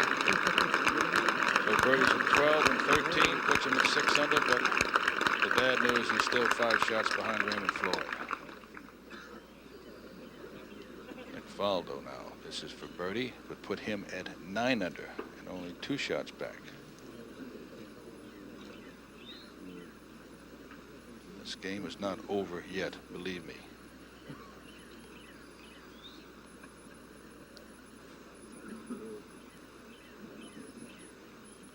Straight in, no break.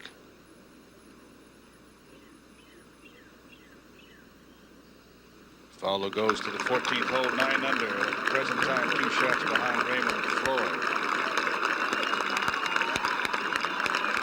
They had it on the scoreboard. He goes to 8 under.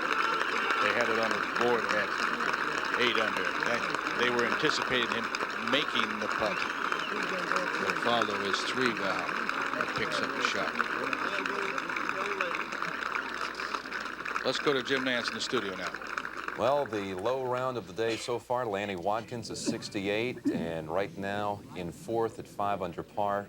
This is the week that could have been for Lanny Wadkins, isn't it? Yeah, it probably was. I had a lot of events happen the first couple of days. I parked 5 in the water the first 2 days. So 5 water balls. Yeah, 3 the first day and shot even par. So I mean, I was playing a lot of good holes, a lot of good golf. So I just tried to stay calm, and I didn't let it get to me, which it means I hung in there and played a decent tournament.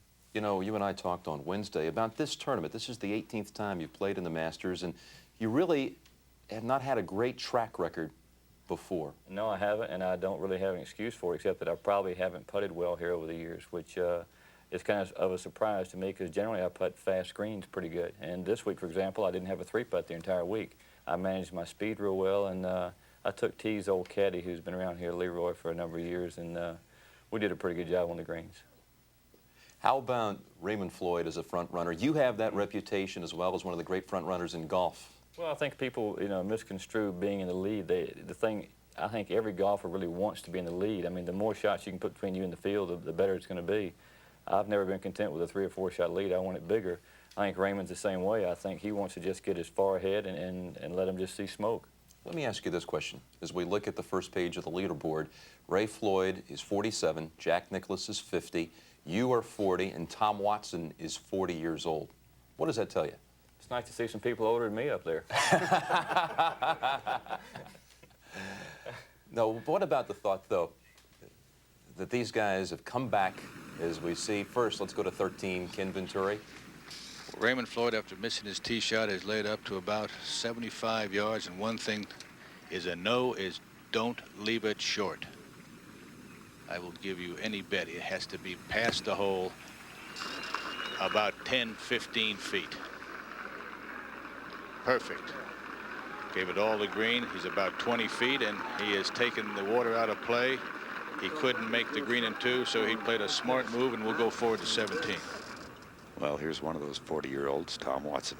This is for birdie from a long way away, 35 feet.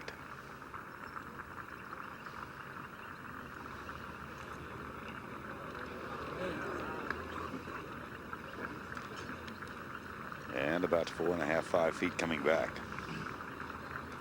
to 18. Nothing needs to be said. Gary Player.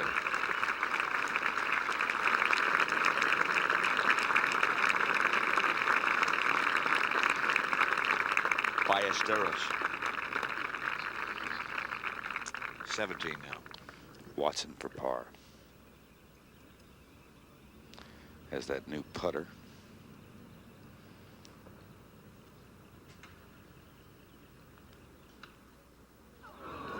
Which doesn't work for him here. That may go back in the bag. He himself said it's an unusual looking device, but it's worked fairly well for him. But boy, there's a short putt he missed for birdie at 15 and the par putt here on 17. Now Curtis Strange, who was at 3 under. Curtis, who had the adventure up in the wilds behind the 12th green yesterday, wound up with a double bogey, which is a marvelous score from where he was. And at 3 under par now. This will be for par.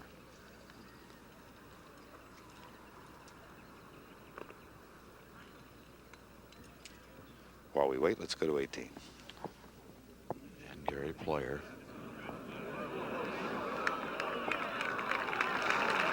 What a wonderful effort. Yes, he said today, there's no reason somebody in the 50s can't win. To 17. Curtis Strange. Oh, something bothered him. Quiet, please.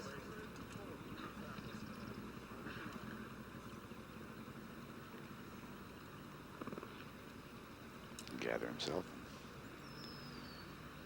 Try it again.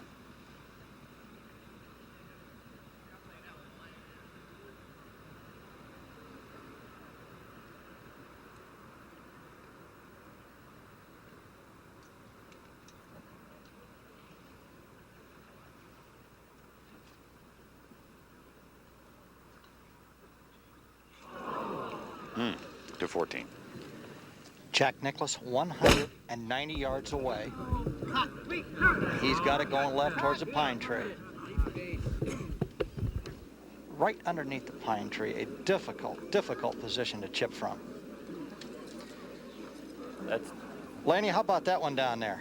Gary, that shot is real tough. That green is going straight away from where he is, and he's got a very, very difficult pitch. It'll, you know, the pitching part is the tough part of it. Once it gets around the hole, it'll actually flatten out a little bit. Laney, I've been here all day. Mark Calcavecchia had it about 6 feet. That's the closest ball we've seen by far. Let's go to Raymond Floyd on 13.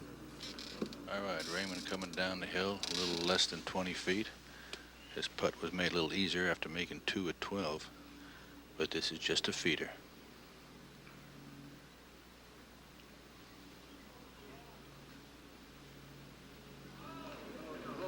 So all he did, just feed it down as the ball broke from left to right and leave himself just under a foot for his par.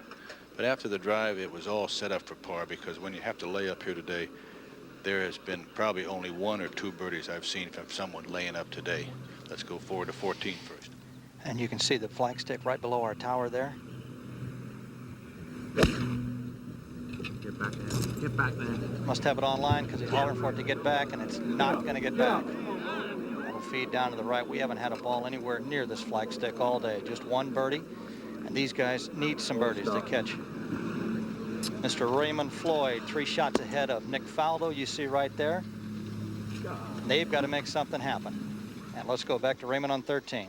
Well, John Houston, after putting his second shot in the water, took his drop and made his putt for par. Raymond makes his putt for par, and he remains 11 under par, going to 14. 3 shots ahead of Nick Faldo, 8 under, and we will go to 18.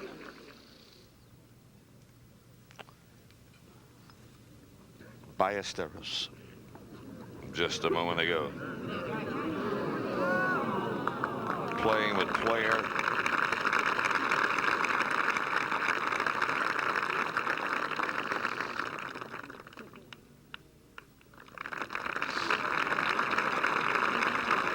And a tribute to him.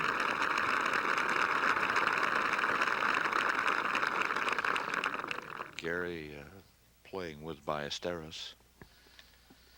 He just finished a moment ago, and look what he's done. Look at the track record for those two guys. They hold it pretty much in the same reverence that we do.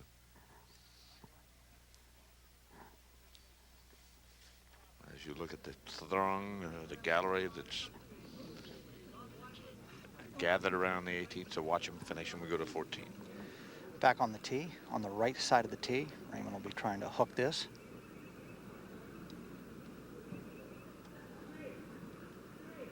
It's a large tree on the left-hand side, which turns this dog leg left.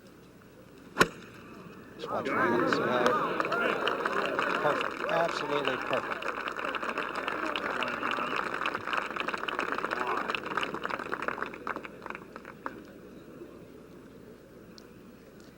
As Raymond Floyd is dead center in the middle of the 14th fairway, he has a 3-shot lead over Nick Faldo.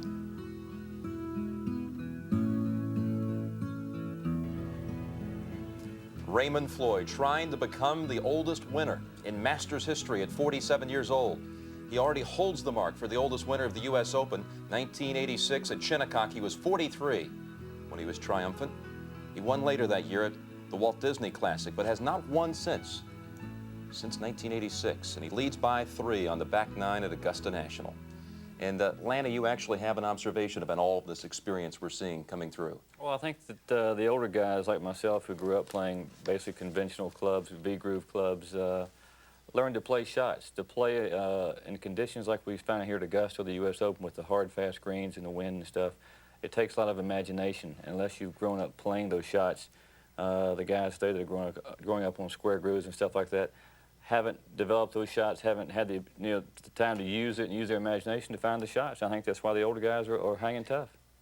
All right, Lanny, thanks for stopping by and joining us. Congratulations on your 68. Pat Summerall at 18. And Curtis Strange, in somewhat disgusted fashion, as his shot comes up short.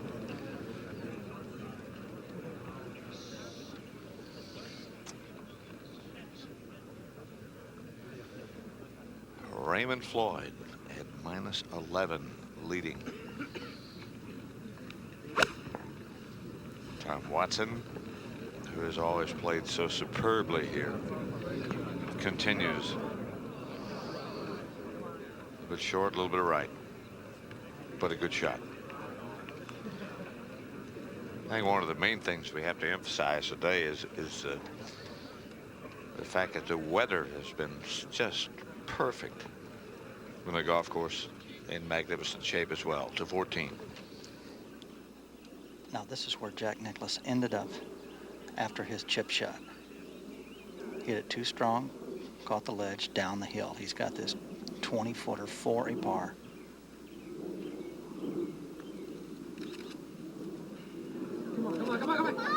And he is going to get out of here with a bogey.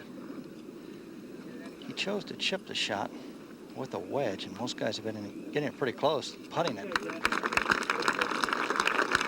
I could have killed the bear right there. He is now 6 shots back, and not enough real estate to negotiate to make that up, I believe, with Raymond Floyd. Looks like in total control.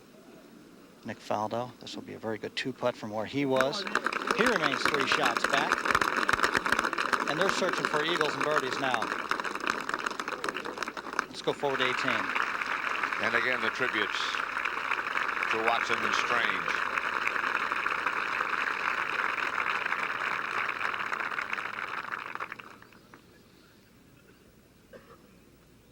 It's amazing how they all stand, and all of a sudden they all sit down and they're very, very quiet.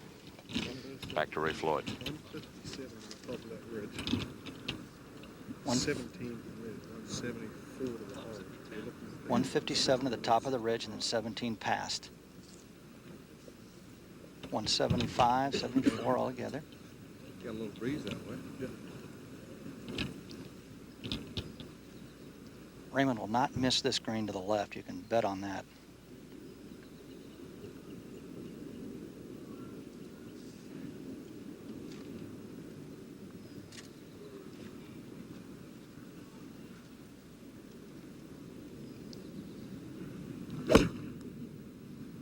Full swing. I'm guessing full 7-iron right there. Oh, what a golf shot. I can't believe that ball's left to the flagstick. Cannot believe it. He's perfect shape there.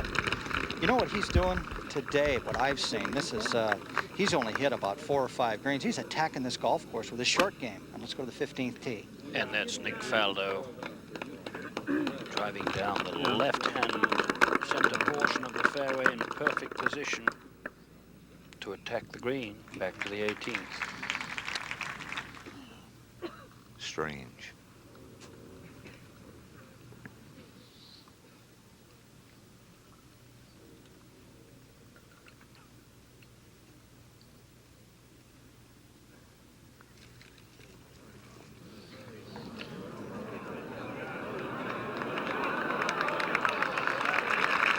Very, very tough to make yourself get it there. Curtis did 15.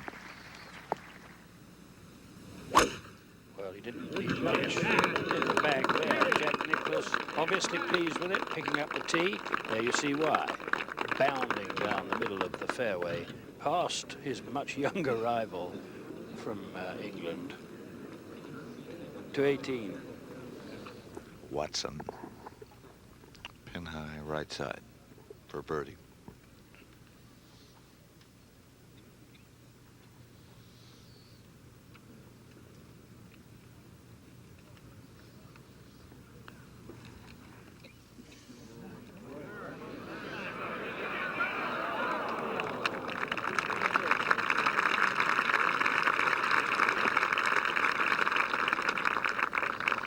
You can almost see it in the way he walks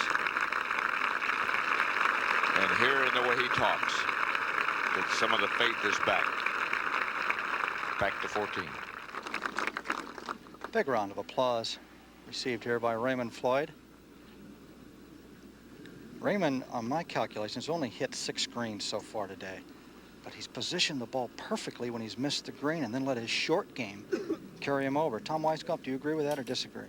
No, I totally agree, Gary. Raymond has really controlled the golf course for really not hitting the ball well, but he's missed it perfectly. And that is not a miss. That was a great golf shot he played right there. Perfect. I mean, absolutely perfect position. Let's go to 18. Strange. Par for him. Disappointing, I think, but gratifying in many ways for Curtis, who finishes at -2 along with Tom Watson. Back to 14. John Houston now. Good opportunity for John to really learn something, to watch Raymond go about his business, see when a guy's not playing that good, and not that good, but see when a guy's not at the top of his game, how he manages himself. And this guy right here, Raymond Floyd, probably is one of the best managers ever to play this game. Get in there for him. Now, Raymond has chipped in twice on the 14th hole already. And he is stalking this thing. He wants to chip this in so bad he can't stand it. I kind of went over a shot yesterday here on the 14th hole and set it up. It was much more difficult than this, and kind of thought Raymond had a chance to make it. And he was yelling at me afterwards and asking me if I told everybody he was going to try to make that. And I said, yeah. I'll guarantee he is really trying to make this one. Everybody from back here has left the ball short. I know he's got the line. I don't know if he knows the speed. Interesting to see what kind of club he uses here. He's got a 3-shot lead. The only thing you don't want to do is put a Hormel's on here and make a little chili dip. So he might want to putt it. See that stroke right there with his right hand? That's kind of like, well, if I stroke it with a putter, he's got a little bit of the collar and then the fringe and then nothing but green. Now that move at the end was kind of a flip like he's going to pitch it. Tom, what do you think here? He's already holed it from off the green on 12 with a putter.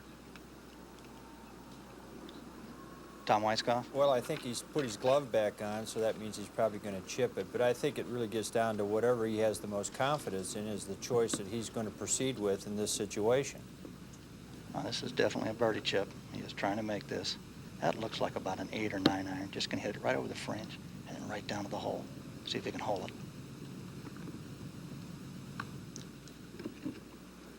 Good chip, Blake. Missed another one.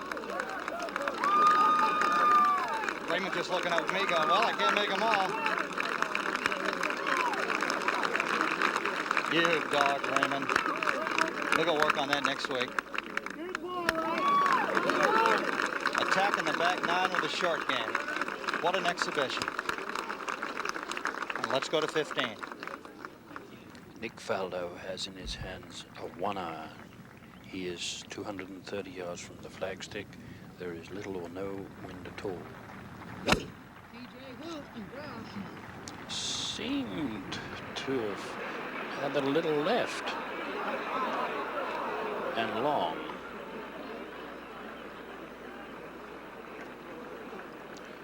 Imagine that he used to watch the Masters on TV in Welwyn Garden City in England and watched Nicklaus when he was a teenager.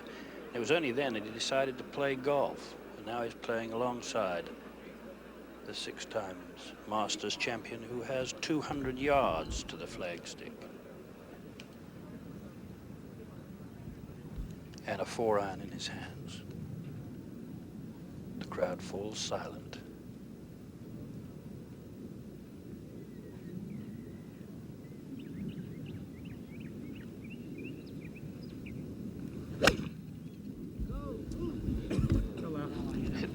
Very high to the right, but it is on the dance floor. The band will be a little faint.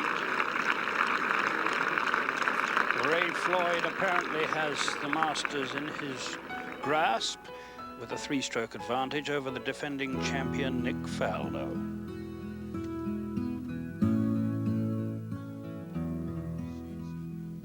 Welcome back to the home stretch, the final round of the 1990 Masters. On a stunning day, sunny skies, very little wind, and as always, the appreciation of the greatest Masters champion of them all, Jack Nicklaus.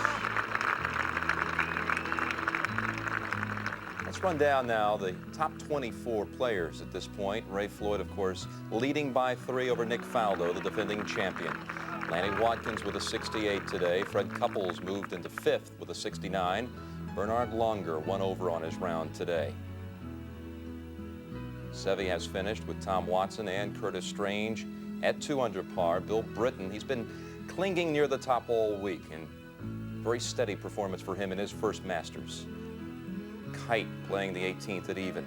Scott Hoke at 1 over par. Mark Calcavecchia 68 today. And one other interesting note, we've talked about all of the experience. Well, Lee Trevino, at 50 years old, many thought this might be his last Masters. He had to finish in the top 24 to be invited back. And right now, he's going to make it. As a matter of fact, there's no one on the course that can ace him out, so Lee Trevino will be coming back. Now, this is earlier, Jack Nicklaus from behind the 12th for birdie. Jack has made 4 birdies, 4 bogeys on his round today. He's right at 5 under where he started. That's the right kind of putt. And then it's almost like Ray Floyd watched it. He had been on 11 when Nicklaus made his, but from the identical spot, the identical result for Ray Floyd. And back out the bin right now live with the call at 15. And Nick Faldo's 3rd shot, catching up in the fringe just a little, but he will still have a birdie opportunity from 4 feet. Faldo, what might have been for him had he not double bogeyed that first hole. He drove into the fairway bunker, the one spot that you have got to avoid, had a poor shot out, missed the green, and to putt it for a double bogey 6. Now, Raymond Floyd with another of the Ozaki brothers' drivers. That is really way left. Will it escape the bushes? Yes, it will. But that is a very, very errant tee shot by Ray Floyd, who has played this hole conspicuously well with 3 birdies, as has Jack Nicklaus, who has birdied it every day, whereas Nick Faldo has parred it every day. And now, Jack, having ascertained that the 16th green is clear because he doesn't want any noise to disturb his concentration, faces this very, very difficult putt. I'd say that he's looking for birdie rather than eagle, having just ascertained from the big scoreboard by the green that Watkins is in at 5 under, and that's his mark at the moment.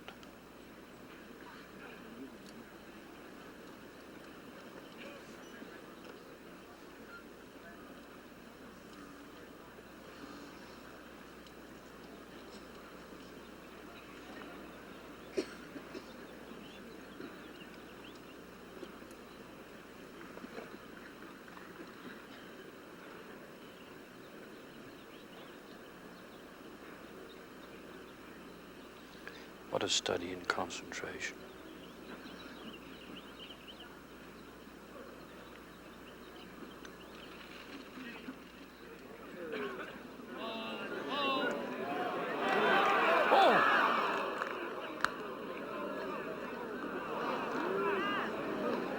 Well, it was a bold bid, or foolhardy, whichever way you look at it.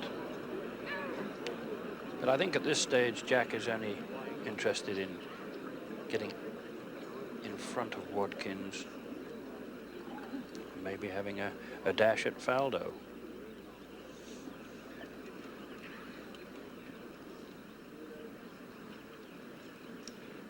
He hasn't lost his turn, however. He's coming uphill. And we look back up to the top of the hill, and the predicament of the leader, Raymond Floyd, who's hit it so far to the left, he is actually going to have a clear shot at the green, I do believe.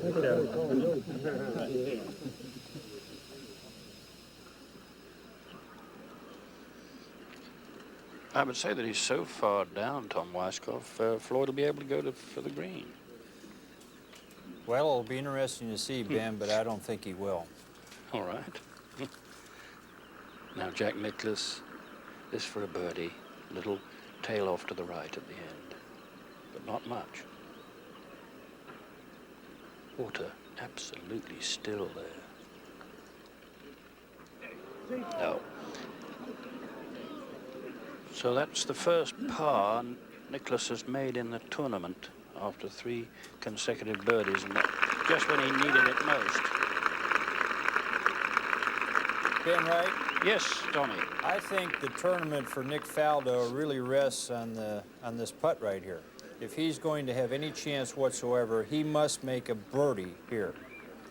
Now that will determine the way Raymond then will play behind him. So I think this is the tournament for Nick Faldo. And I can tell you, Tommy, that Raymond has, as you forecast, already laid up. He had no thoughts about going for it at all.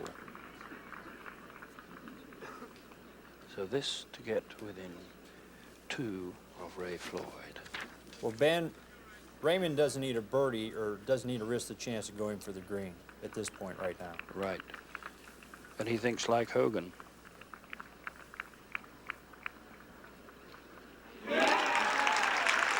Magnificent effort, and I'm sure that double bogey at the first is going to haunt him for the rest of his life. Nick Faldo at 9 under par. John Houston at the top of the hill will go for the green, obviously. He's about 235.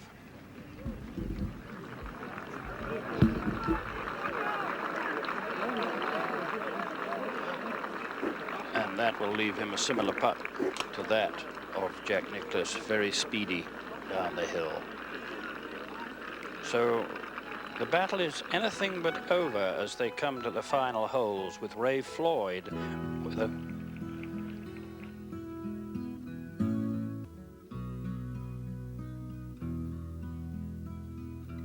Raymond Floyd from 95 yards, downhill lie.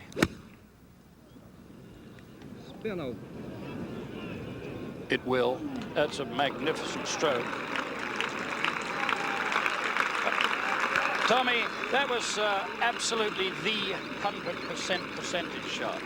Well, Raymond is such a wonderful short game player, and that is a very difficult shot. He made it look very easy, but a lot of things can happen, and they're all bad. Going into the water with a poor shot, hitting the bank short, rolling back, or going through the green. It's a shot off a very difficult lie that really requires the nerves to play it and the confidence to play such a shot with that type of execution.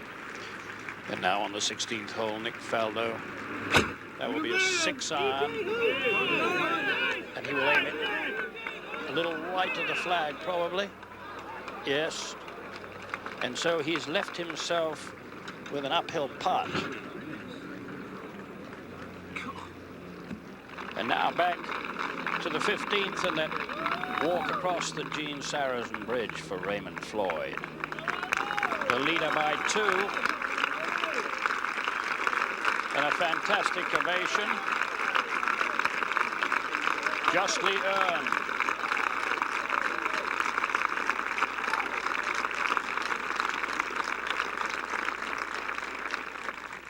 Now over on the 16th tee, Jack Nicklaus. Going through that routine that has never differed as he stares at a point a few feet in front of him. Rocking from foot to foot.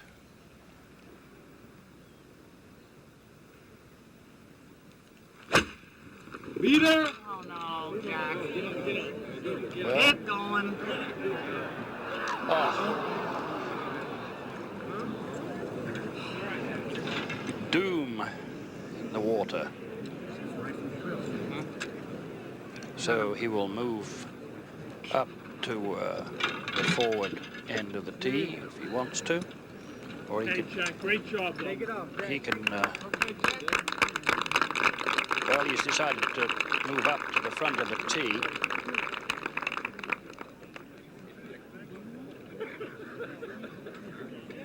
And will reload and play his third shot from there. To 70. Third shot of Scott Hoke. Out of the bunker, a man who has conducted himself with great grace this week. And Scott currently at even par. Shaking off the effects of that miserable disappointment a year ago when he missed the 2.5-foot putt and lost in the playoff. We go back to 16. And Jack Nicklaus. Sad moment for the 6 times champion, but what a tremendous run he has made it, a 7th green jacket. He will come up short, but it's still been an incredible thrill for anybody who's watched.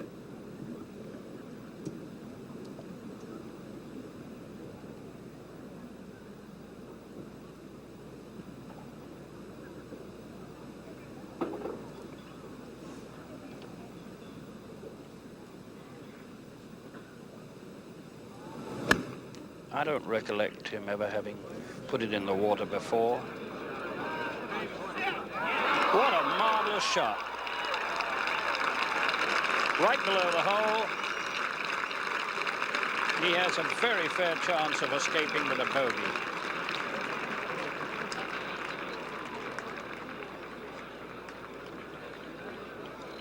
And what a perfect day. That water is absolutely a mirror image.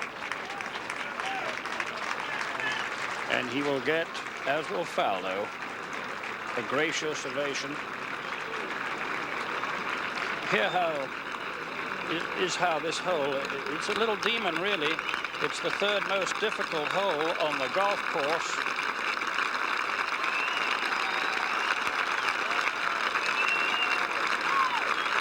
crowd rise to their feet as one.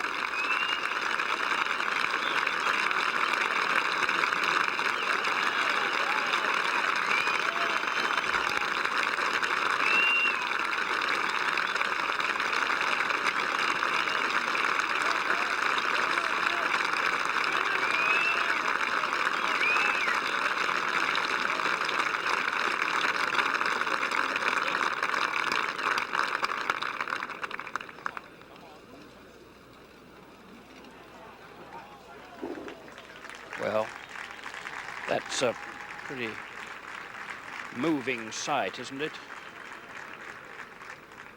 And look what he's done at this place. It's, I'm sure there are hardly a dry eye around.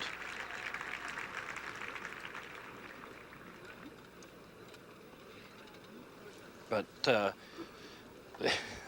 this is not including this hole that he's going to do a bogey at best. We'll go back to the 15th hole and Raymond Floyd stalking around this birdie putt. But if he makes it, would give him such an important three-stroke cushion over Faldo, at least for the moment. And Faldo is waiting on the 16th green for Raymond to putt.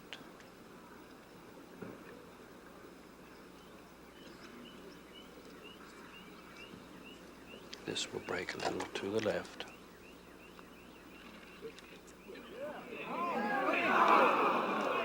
Too much.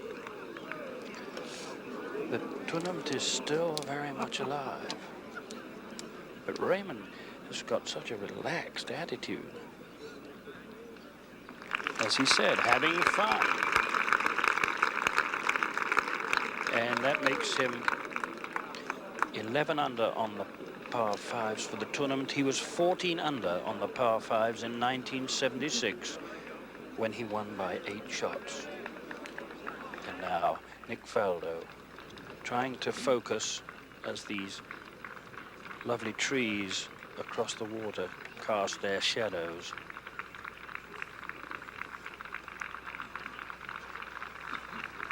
Coming uphill, a little break to the left, the end.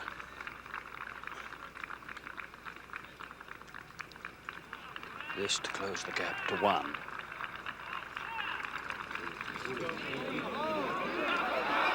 Yes! We have a contest.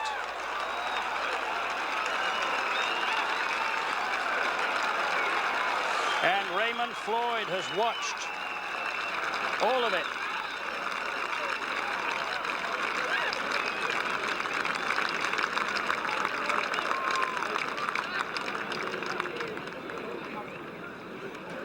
What a fantastically gutsy performance by the Englishman. There you see, Floyd has the advantage, but any mistake here, like that of Jack Nicklaus, could be fatal. Now Nicklaus for his bogey.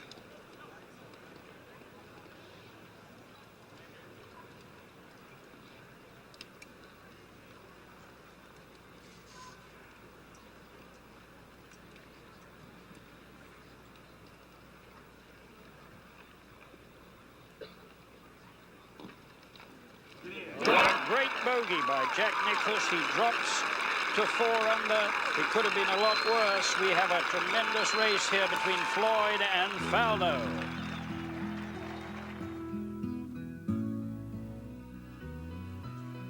It has been a two-man challenge most of the way today. And remember that last year when Nick Faldo won in the playoff, he birdied the 16th and 17th holes to get into the playoff. What about Ray Floyd now that he's challenged within 1, Tom? Well, Nick Faldo has momentum. Raymond must gain his composure, play this hole properly. Let's go out to Ben right. Not worry about what Faldo's doing.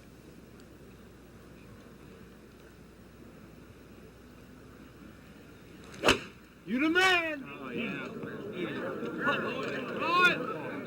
He likes it, I think. That is such a good shot. takes all the trouble, and well, it isn't as good as I thought it was, because I thought it'd come down the slope a bit. But he took the trouble out of play. 1 under on the par threes this week, not the same as his magnificent record over the par fives, but he has improved every day here. 4-3-2 to 17. Jack Nicklaus on the tee.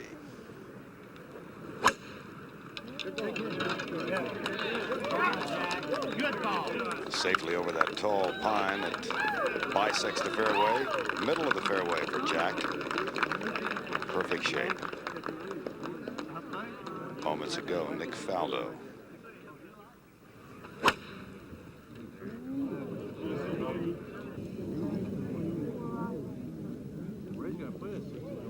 Well, that's the tree on the right-hand side. And there it is right next to one of our television cables. Well back, we go back to 16. And as usual, this most courteous of golfing galleries stands as Ray Floyd, the 1976 champion, proceeds to the green in the certain knowledge that he's going to need all those skills and experience that he has accumulated since he first played here in 1965, 25 years ago.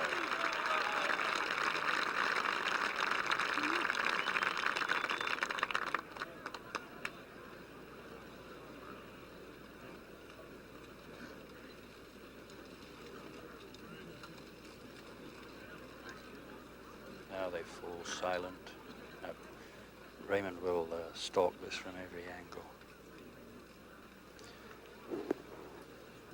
Tom Weiskopf, you must have had this putt a few times. I have been. It's difficult. 2 reasons. The pressure that Raymond's under right now, but the transition halfway through in the shadow, the shelf starts there and the drop-off thing continues on down to the hole. So right just past where Raymond is standing right now, it starts going down. You can see him walking down the slope. So it's a speed type of putt with an enormous break from right to left. You'd say 6 feet of break or more? Oh, Ben, I really can't quite. I would say 5 or 6 feet would be a pretty good guess. What you want to do, I think, is really kind of pick a spot and then see how it transitions down the slope. That's what he's looking at, the slope, how that ball is going to react once it gets on that slope. It really does gather pace. See, he's taking a lot of time because that slope's in the shadow, and it's very difficult to pick up the dimensions, the break in the shadow. So he's down there really studying right now. He's in no hurry. Certainly not. And this is really a time where all those experiences and his hardness as a competitor are very much going to be called upon.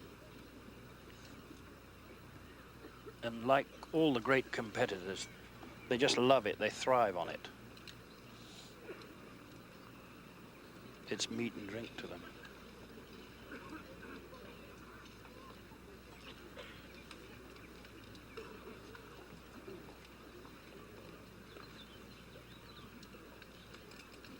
What a fantastic honor if he's become the oldest Masters champion as well as the oldest United States Open champion.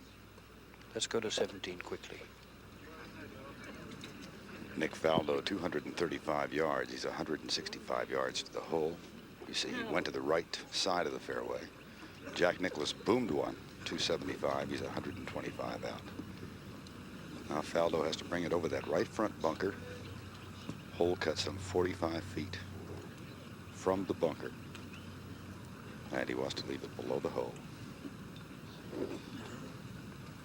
This is an 8-iron. We go to 16. Now, Raymond is almost ready. And I think he's aiming at least 6 feet wide of the hole, maybe more. Oh, considerably more.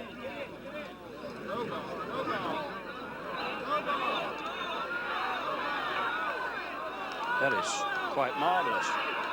Quite marvelous. That's one of the greatest putts I've ever seen. Yes, you deserve it, Raymond. That is absolutely astonishing.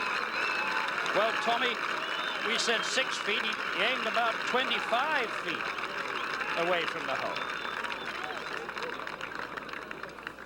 I think under the circumstances, you called it perfectly. That was remarkable. I've never seen a better putt than that in the circumstances. To 17. Jack Nicklaus.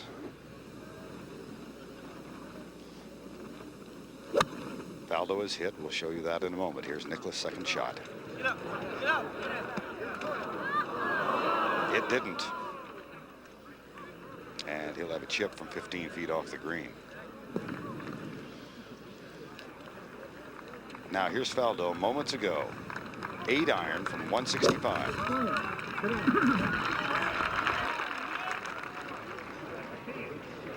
And that's a terrific shot. Faldo, who birdied this hole a year ago. We go back to 16. And Raymond Floyd to tap in for his par. To maintain his one-stroke advantage with 2 holes to play.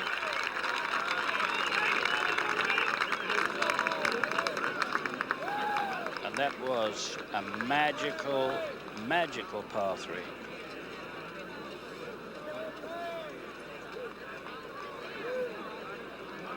Now, one of the few bright spots of a gloomy day for John Houston. Look at this lovely birdie putt. Right in the center for 4 under par for rookie Masters player John Houston, who's acquitted himself quite brilliantly and is now tied for 4th place with Jack Nicklaus and Fred Couples, who has finished. Ray Floyd by 1 from Nick Faldo, Lanny Wadkins at 5 under. And now to the 17th tee and Vern Lundquist. Thank you, Ben. The applause for Raymond Floyd. What a touch he had on that putt on 16.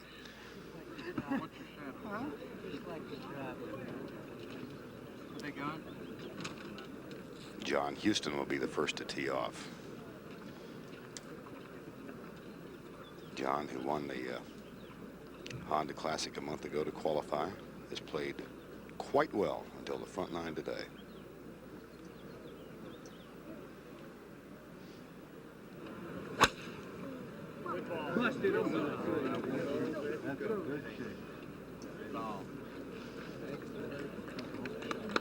Well done.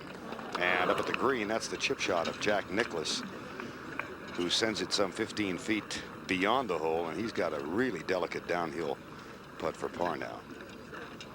Nick Faldo getting ready for his birdie attempt, and on the tee, the leader Raymond Floyd.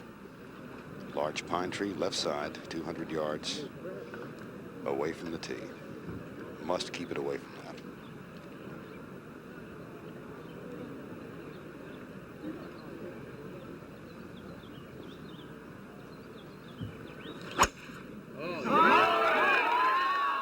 Yeah, they loved it there.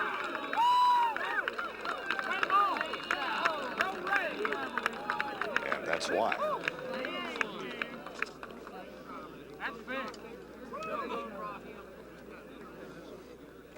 Let's take a look at Raymond Floyd's scorecard for today. On the front 9, bogey at 5, birdie at the 8th, out an even par 36. And on the back 9, where he shot 31 yesterday, that wonderful birdie at 12, and then taking advantage of his short game to maintain the lead. And now Nick Faldo for birdie and a share of the lead.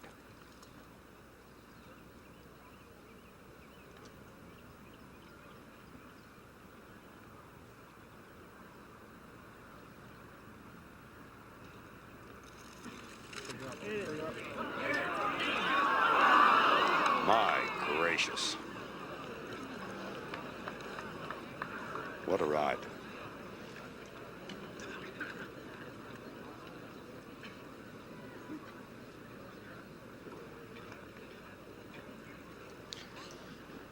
So this young man from Great Britain who's trying to equal the accomplishment of Jack Nicklaus and win back-to-back Masters will trail by at least one with a hole to go. Now Jack has this tough downhill putt for par.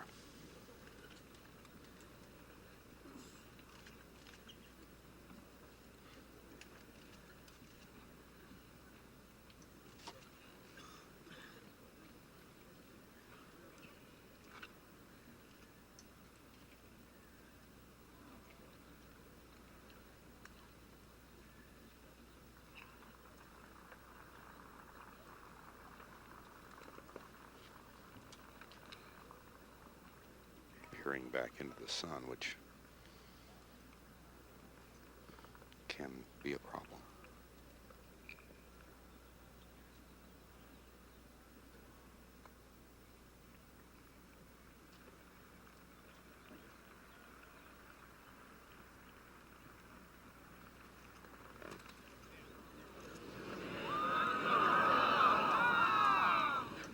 Jack will fall to -3.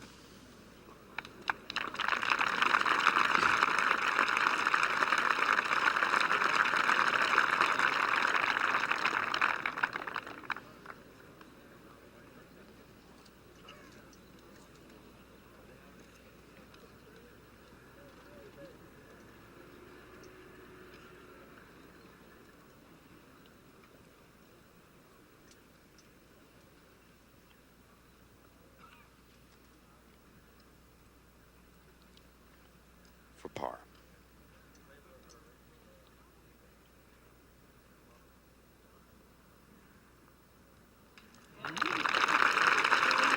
Slipped a little, but he's safely in with the 4, and he trails by 1 with 1 hole to go.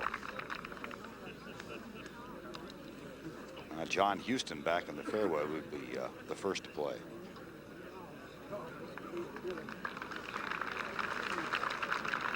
Nick Faldo heads to the 18th tee. Back on the fairway, Raymond Floyd, protecting a 1-shot lead, waits to hit his second shot.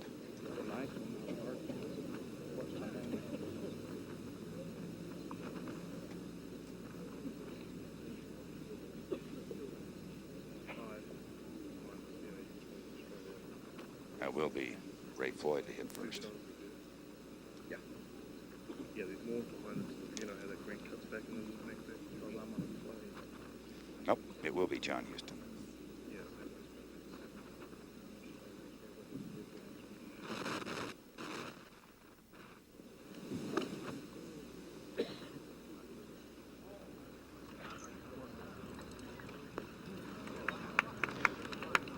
Middle of the green.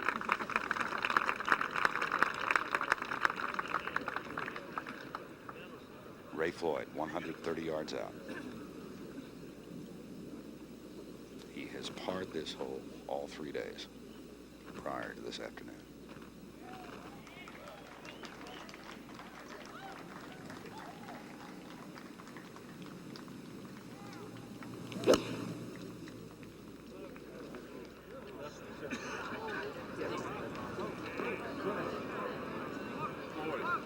Now, that's not going to be easy.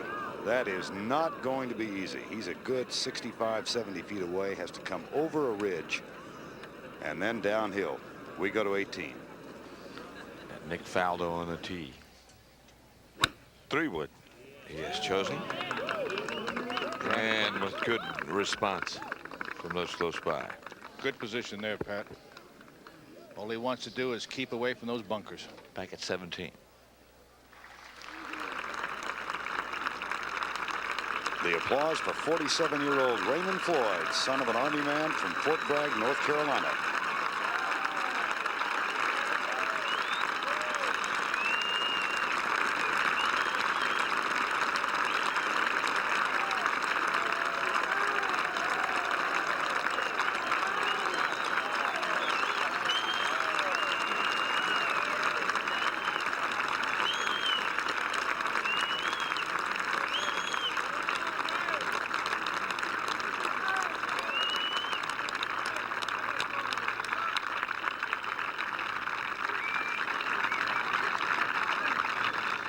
18.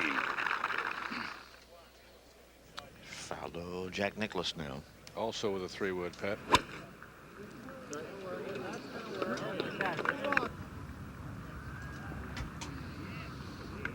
And keeping away from the bunkers. Those bunkers, that bunker you see right there is 256 yards from the tee.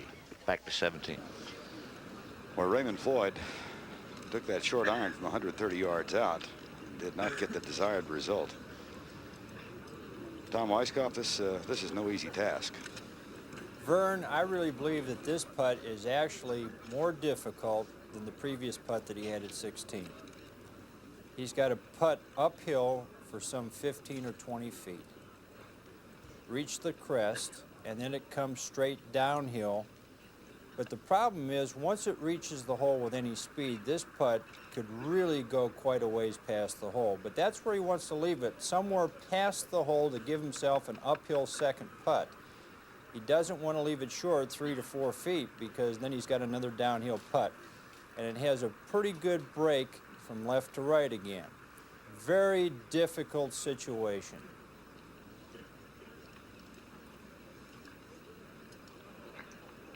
And he will look at it from every conceivable angle.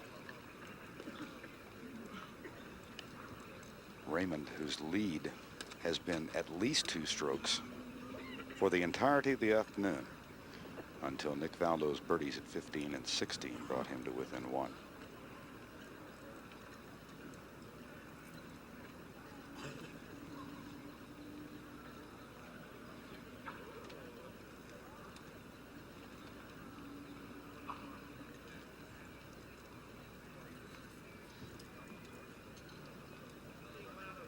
Now he's about set.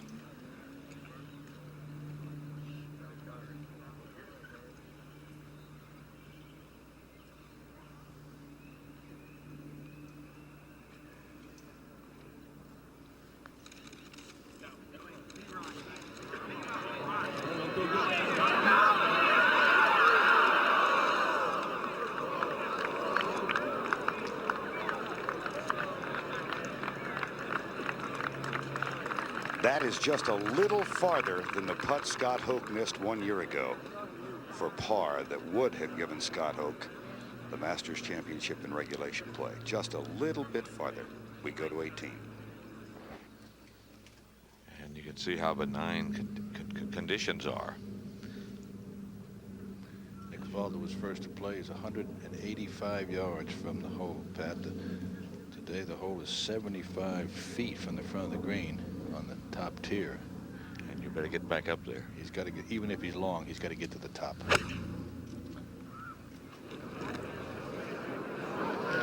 That's right.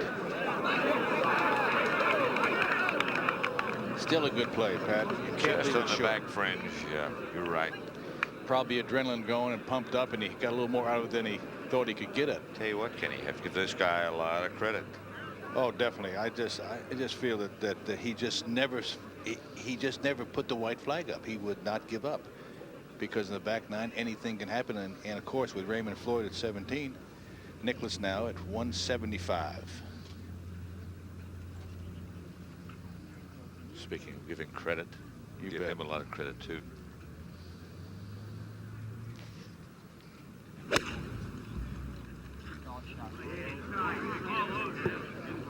That's on it. And coming uphill, the ball just not grab as much when the green's above your feet. Back to 17. An 8-foot par putt to retain the lead.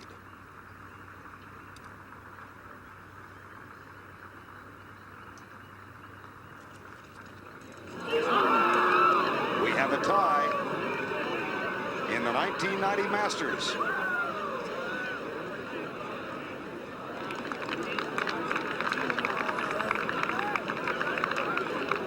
And a disappointed Raymond Floyd heads to the 18th tee, having lost his lead for the first time since he teed off at 2:42 this afternoon.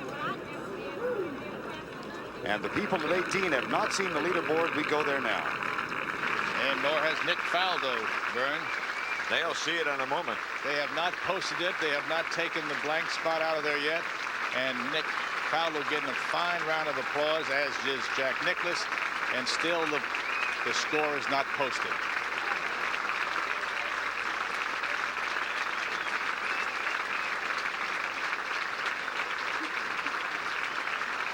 There have been only 4 birdies at 18 today.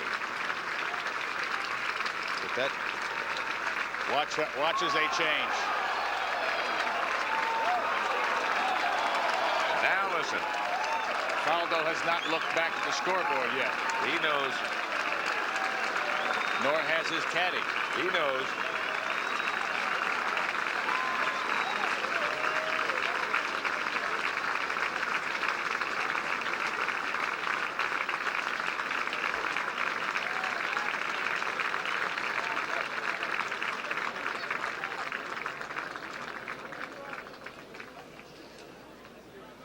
What makes it so hard to defend? Well, you're only one person in the whole field that has that chance, and the odds against it are very much, you know, there's more people that can beat you than you can win yourself. I mean, it's Ray Floyd on the tee with the driver. If you're going to go, you're going to go at it. Going to take it off the bunkers, left to right, and try to put up there as far as he can. He's thinking birdie.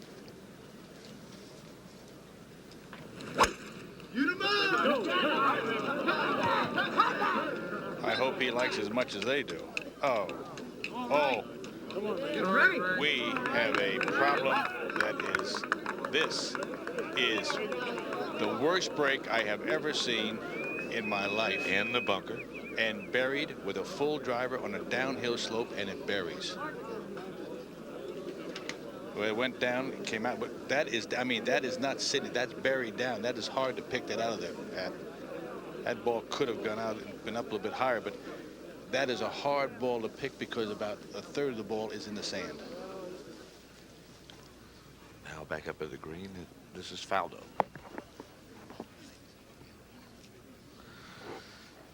And the aiming corner is at the back 9 here at Augusta National. Again.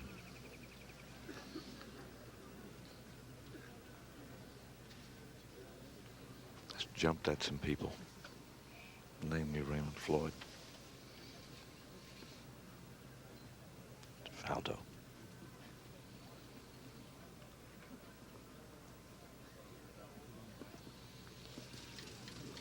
Slow down. It did. That is not as fast as it's been in the past, Pat. No, not from that level.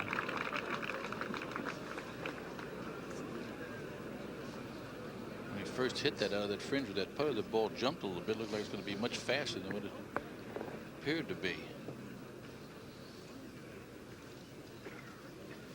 Nicklaus, even though that bogeys at 16 and 17, got himself at one time all the way to 6, and then could never get the fire going fast enough.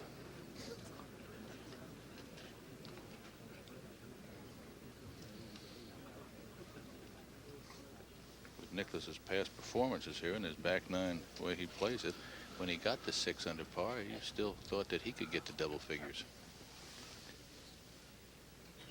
Faldo at 10 under. Floyd at 10 under.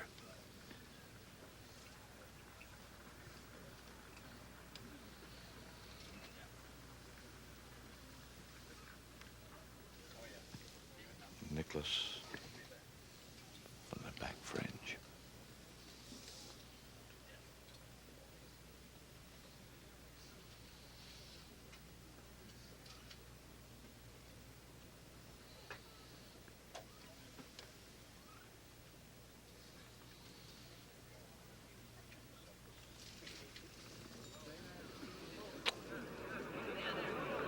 Go down. That's what I thought Faldo's ball was going to do for a while. And Raymond Floyd and John Houston will wait out there in the fairway. In Floyd's case in the bunker. That's right. Only twice in the history of this magnificent tournament has anyone birdied the last hole to win once it happened to you. Yes. I thought when they zoomed in on that that drive that Raymond hit when they zoomed in on that hole back there, which looked like that ball had buried it. It's still setting down quite a bit. Sandy Lyle made birdie at the last hole. As did Arnold Palmer. Nicklaus now for his par. And again, he'll finish in the top 10.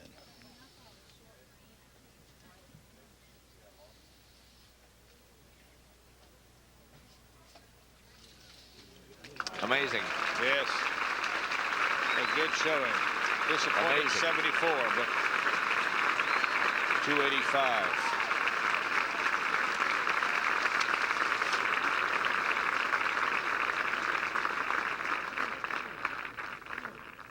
This is not a gimme. No. Not on the 72nd hole of the Masters. I know the year that I lost to Arnold, I thought I had won, and I had one of about 8 inches on the, and I could hardly draw the club back. I'll bet. Can't be tentative.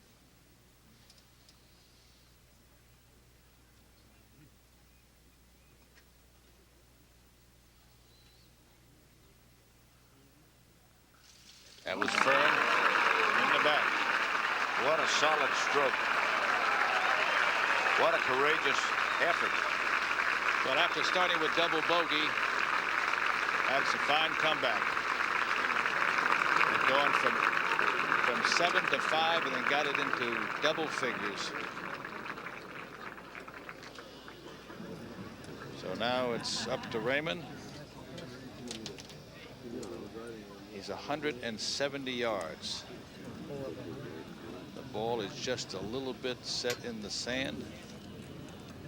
And he has to now think about the lip of the bunker. And this is one you kind of half pick. You almost just, what you have to do is where you see the grass in front of him, he has to clear that lip. That's the most important part of the shot. 170 yards.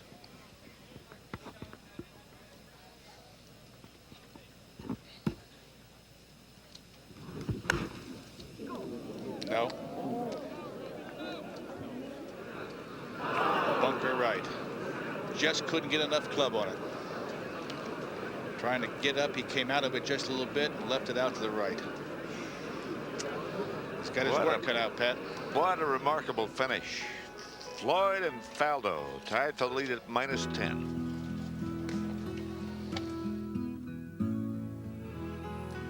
Well, England's Nick Faldo has persevered. He has caught Ray Floyd at 10 under par. Now the ovation for Raymond Floyd as he approaches the 18th green.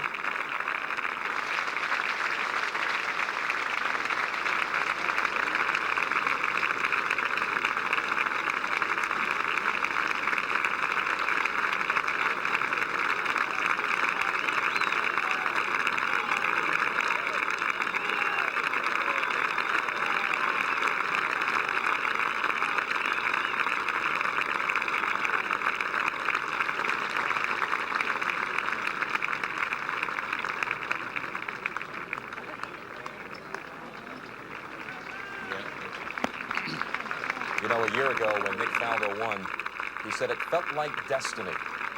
And he also stated, that's 2, meaning it was his second major championship. He had won his own country's Open Championship.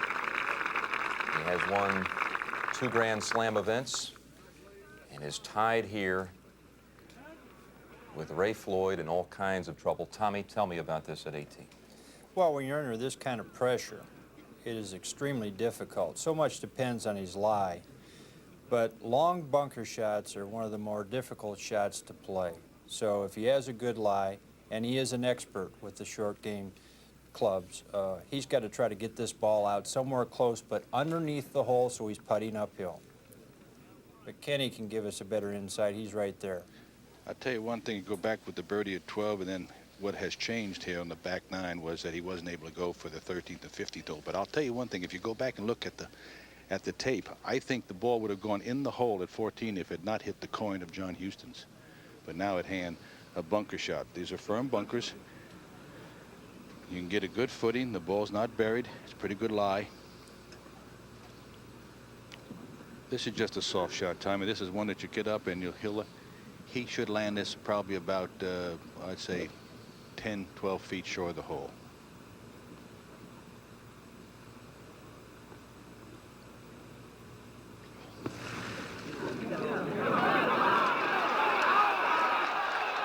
Well, that's about right. It's a little longer. It didn't release as much as you thought it would, but I'll tell you what, it's a good bunker shot. And for the time and the place, you might call it excellent. But he's that far away from going down the 10th fairway with Nick Faldo. He played an excellent putt at 16. But the one thing, Pat, that I think that if you look at the shots that he played at 16 and 17, they were kind of a little protective of going in the water. He was far right at 16 and not going down the hill with the pin on the right side at 17. He came over the top of a little bit and not fired at the flag, and he had two of, as Tommy Weiskopf said, two of the most difficult putts you can find on the entire golf course. At what point do you say to yourself, Ken, let's go ahead and be aggressive? Let's not be protective. That's all up to the person. That is up to the, well, Raymond is very aggressive. And what Always he did, has been. And the only time I saw a little bit of his swing change was the iron shot he hit to number 10. Houston now for birdie, coming down the hill and just at speed. And it'll go left like Faldo's and Nicklaus's went left. Well, you have to admire his efforts too, John Houston. He hung in there like no one thought he might. Well, he qualified only a month ago, get here and put himself in contention. But he finishes at 5 under par. Good tournament. Houston had gotten down. He double bogeyed the 10th hole to get down to 2 under and finishes at 5 under. So good comeback, a good tournament. He'll be back again next year. And here we are right now for Raymond Floyd. This putt is all or nothing. There's one thing about it is that no matter what he does, he has to make the putt and it has to be firm, because no matter what he does, he can't finish worse than second. But this one here is, it's inside the right edge and firm. He can't give the hole away, and he hits it easy. He could lose it left. And I guess there's nothing more to say.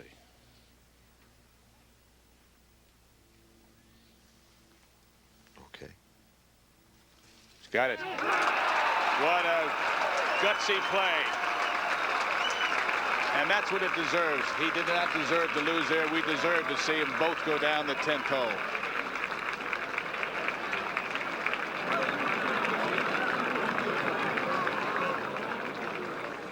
He looks so comfortable.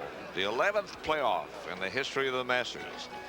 As they head to the 10th hole, Ray Floyd and Nick Faldo. Classic.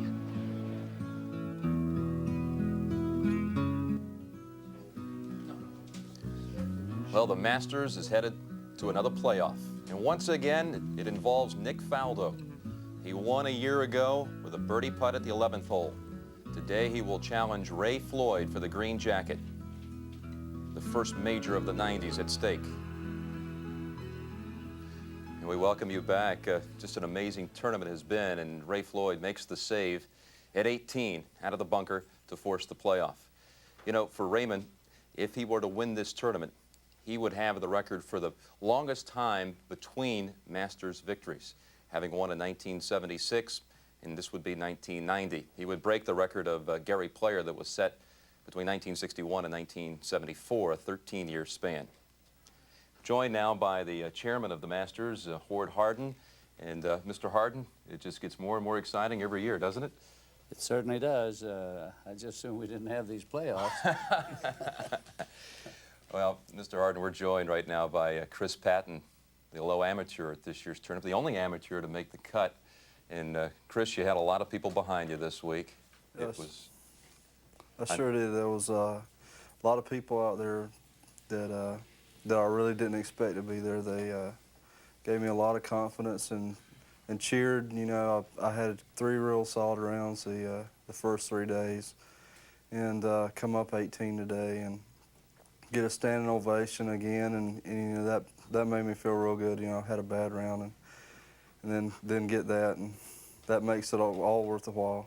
You know, when you were here to visit with us earlier in the week, you were nervous. You admitted you were nervous, but you sure look calm out there. Congratulations to you, Chris. Right now, let's go back out to the 10th tee as the playoff is about to get underway. Bob Murphy is our man covering the action at 10. Well, Nick Faldo wants to make a habit of this if he can. This year we have certainly different conditions. Last year, you remember, it was dark and cold and raining. We got shadows here. Nick beat Scott Hoke in the playoff, of course. Raymond's asking the people to please move their shadows. Raymond won the toss, is elected to hit first.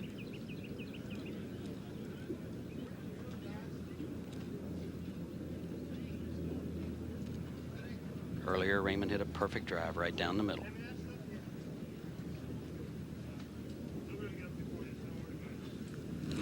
You the man! Well, I have to believe that's good as well. And it is. Down the hill. Super position.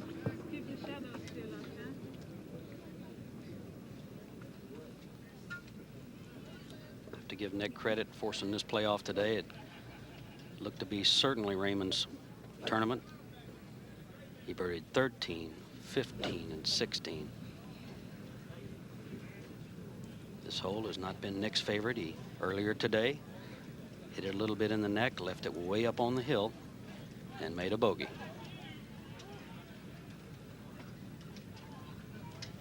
His swing, however, has been pretty solid today, with the exception of that shot. That needs to draw. I think that's hanging down the right side.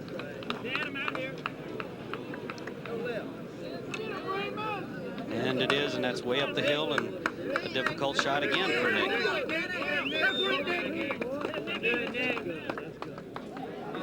Pin placement today has just been very unyielding. There you see a graphic of how the hole is played this week. Today, one birdie. That was a chip in. Back to Jim Nance. Well, Bob, Nick Faldo had to make 3 birdies coming in to force the playoff. That's the one at 15. He had also birdied the par 5 13th hole. So birdies on both the par 5s on the backside, and then at 16. He had birdied here a year ago from behind the hole. Back 9 34 for Faldo. And the 10 under par figure gets him in the playoff. Last year was 5 under that got the players into the playoff. And I know you enjoy this tournament, though, seeing Ray Floyd and the amazing week he has had here at age 47. Any thoughts on that, Mr. Harden? No, well, I think all we older fellas enjoy an older fellow playing well. Raymond's a very nice fellow, and he's got an awful lot of friends. But it's hard to root between one or the other. Sure.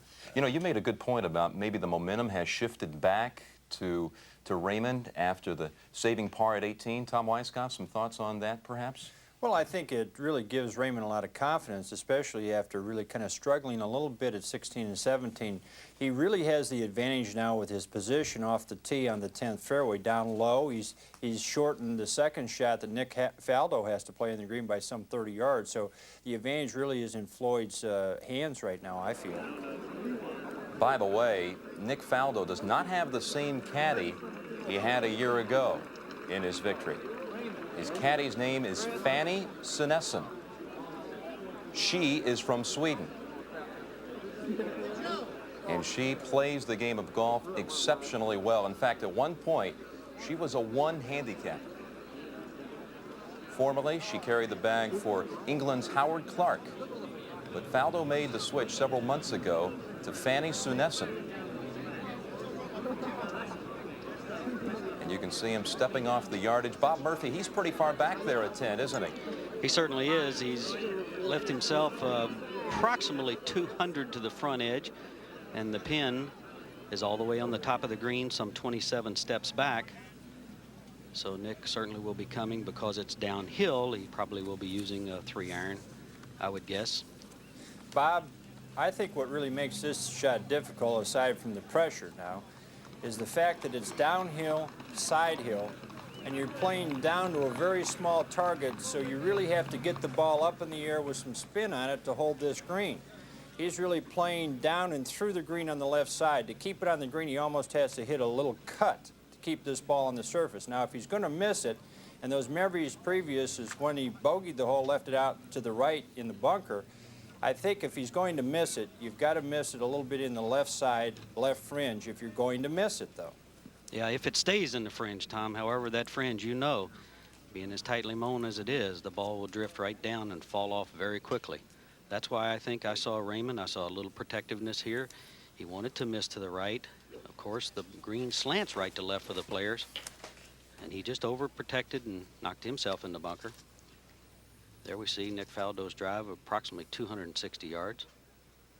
2 1/4 from a difficult stance. Downhill, left foot below, difficult shot. And you can see he's aiming his body to the left, presumably for a cut. Wait, anybody in the trap. What? And he's left it in the trap again. It seems to be a favorite haunt of his, but he did bogey earlier today, remember, from that same position. And last year in the playoff, he bogeyed from that same position. All right, there's so much noise that it carries way out there with this many study people. on Folks, so. the part of Nick there, wondering about that shot that he just hit. Raymond in excellent position. Has no more than 170, I would say, to the hole.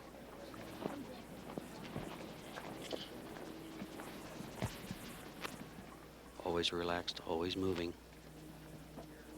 And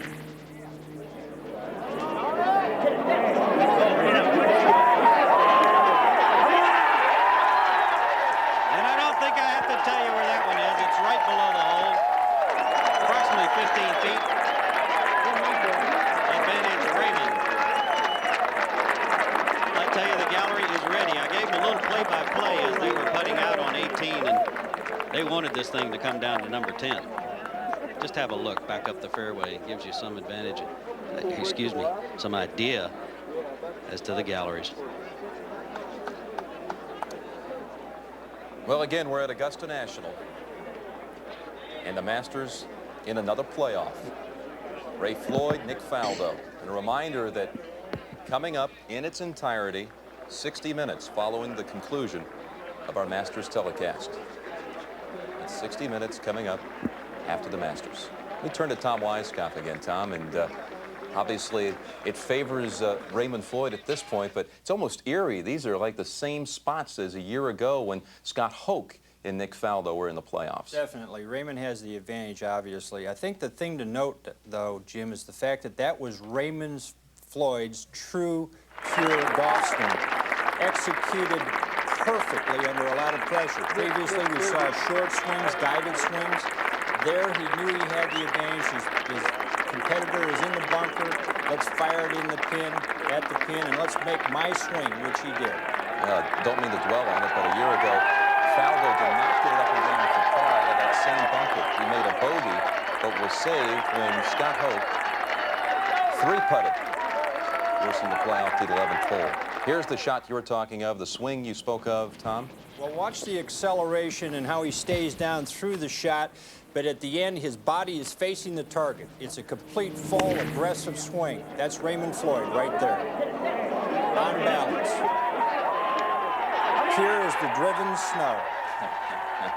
Well, he had a two-shot lead starting today, and during the night, he had all kinds of telephone calls, messages from well-wishers, from his many friends around the country, but he also received a fax from the Chicago Cubs. Raymond happens to be one of the biggest Chicago Cub fans in the country. The fax was from the entire roster of Cubs, wishing him well. Let's go back out to Bob Murphy. Well, here's a man who's maintained all week that I don't have pressure to repeat as a champion. My pressure is going to be on preparation. And I think that his swing has held up very well this week. A long bunker shot. Remember, this goes away from the players. It pitches down and away from Nick, running right to left. Left foot slightly above the right.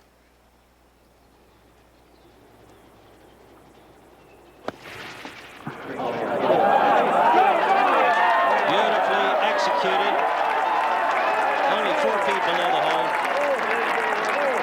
If you want to draw a picture, that's the way you would diagram it right there.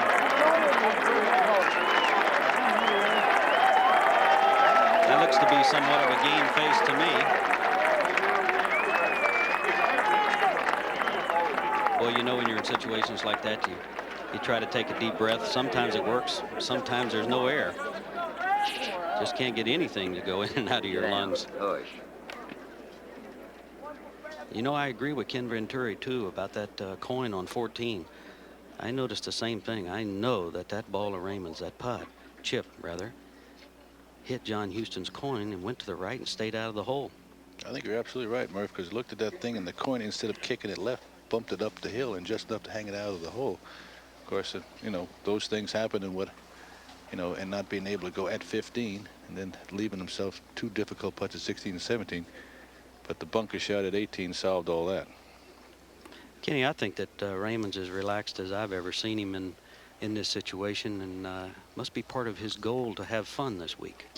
Well, he said he was going to be that way. We were here during the first of the week, and I watched him play a little bit, and he was such a good mood, and he felt good about his swing. And of course, I think the tentative swing that he made was the one he made at 10 the first time around, but came right back with a solid 7-iron at 11.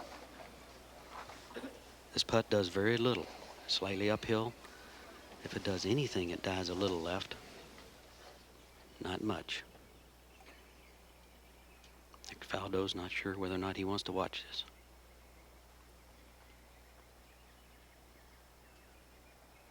Let's get to break a bunch.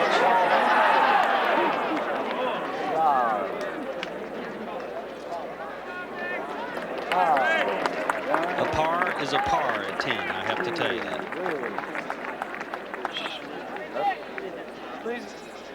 So now it swings back to Nick. He's remarking 2 lengths of the club head there. And we'll try for that deep breath again. He said early this week that he had sorted his putting out, and I think we've seen that. His head is very steady. It's allowed him to swing the putter as opposed to trying to make a stroke. Raymond is a little upset at himself for leaving that putt short, but I'm afraid the 10th green with this pin position, you don't get very brave from anywhere outside of 6 or 7 feet, because you can run it by so quickly.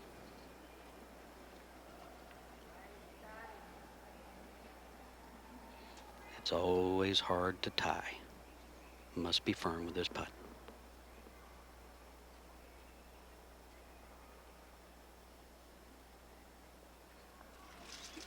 Very well done. And I guess they'll head to you, Steve Milnick, down at Amen Corner, as they did last year. Bob, they did. You know, last year, Scott Hoke, with that 2-foot miss, extended the playoff. But Nick Faldo, with that great save, extends it this year. 11, let us remind you again, is a 455-yard par 4.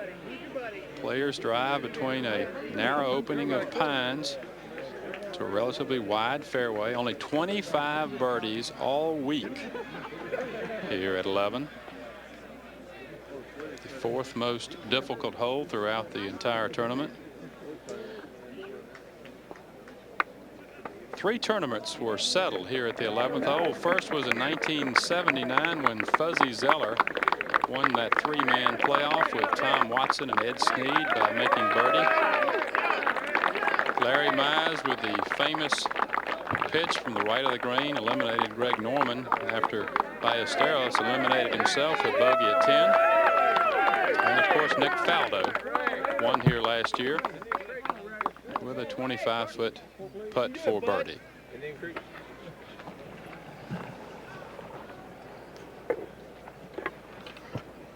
This hole is beautifully framed, as you can tell by the pines right and left.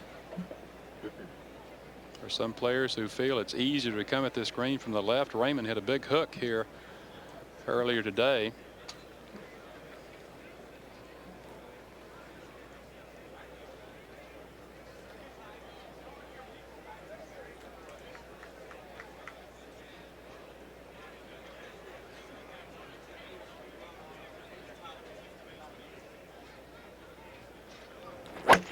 You the man!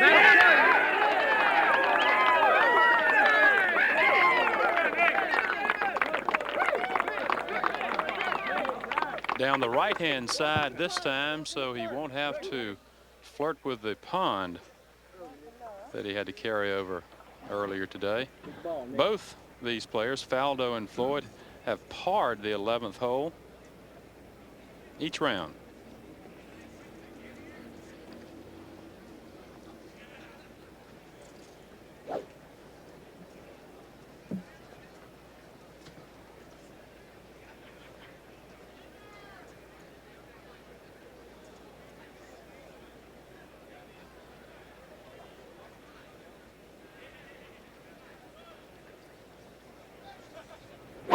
Knocked a wide.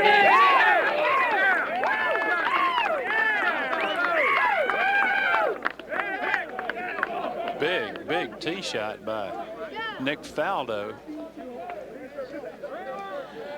Sudden death at the 54th Masters. Raymond Floyd, defending champion Nick Faldo.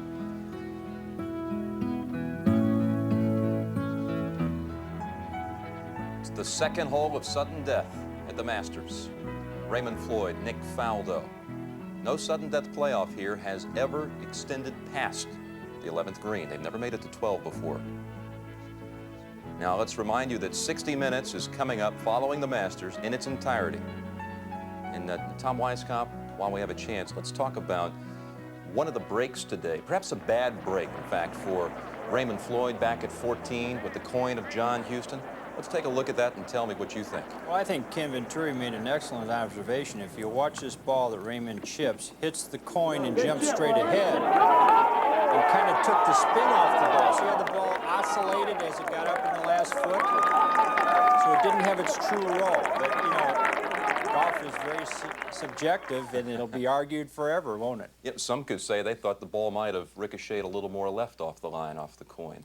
Could have, who knows? Yeah, what about the advantage now after the tee shot's a big one by Faldo at 11? I think Faldo now has the advantage, making a par-saving, you know, tournament-saving putt on the first extra hole. He's longer off the tee. He birdied this hole last year.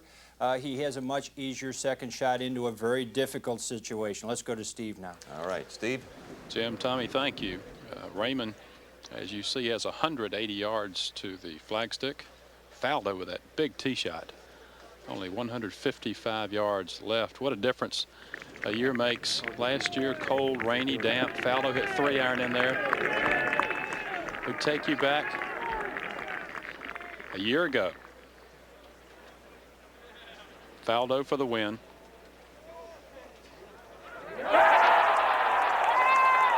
As darkness enveloped Amen Corner, Scott Hoke left the door open for him at 10. Faldo slammed it shut at 11. Two great up and downs to keep both players in this. Raymond at 18. Faldo, the first playoff hole. Nick Faldo, incidentally, had the low 2 rounds the weekend, 66, 69 for Nick Faldo.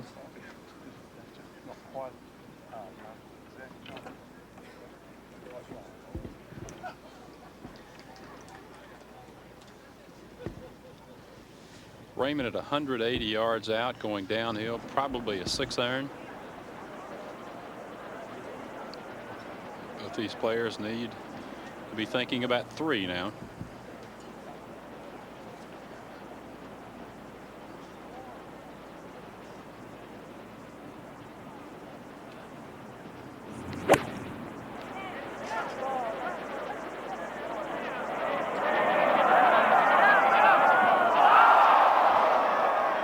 That's water. He covered the flagstick at 10. He pulled it here at 11. Raymond Floyd in total disbelief. You have to believe he actually got too greedy trying to make 3.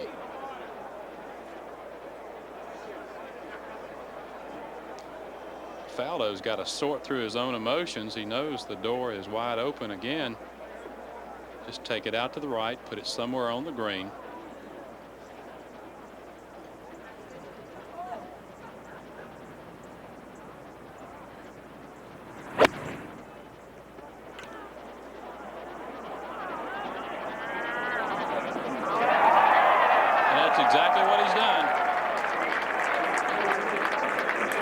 Scott Hope a year ago, and now perhaps Raymond Floyd in 1990, leaving the door open for Nick Faldo.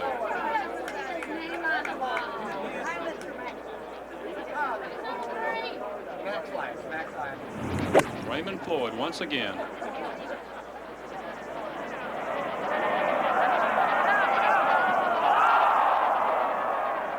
Can't believe it. Look of quiet desperation, knowing full well that it will take almost a miracle now to keep him in the playoff and move on to the 12th hole.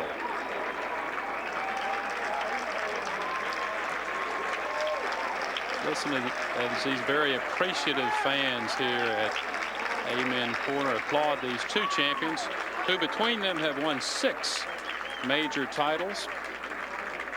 Faldo, of course, the British Open, the Masters. Raymond, 2 PGAs, a U.S. Open, and a Masters in 1976 when he set the scoring record of 271. Jack Nicklaus shares that record with Raymond at 271.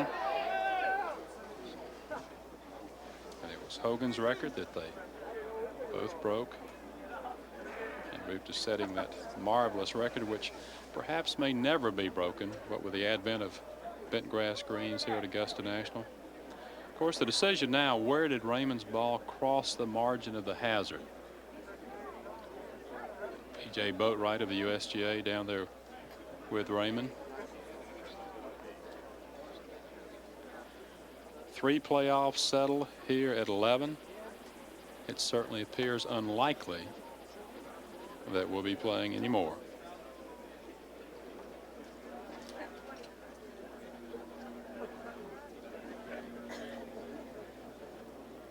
Raymond trying to get a good angle. There's obviously the possibility that he could hole out for 4. Tom Weiskopf. Chances of making this, Steve? Very, very slim. You know, basically, his only hope, I think, what he's going to try to make it, obviously, but I mean, he has to really assume that Nick, as good as he's putting and experience, is not going to 3-putt. I mean, Raymond just has to somehow figure something out and try to make it. I don't, you know, you can stand there the rest of your life and never make that shot. Well, he's certainly demonstrated his ability around the greens all week, but none perhaps more important than right here. 4th shot.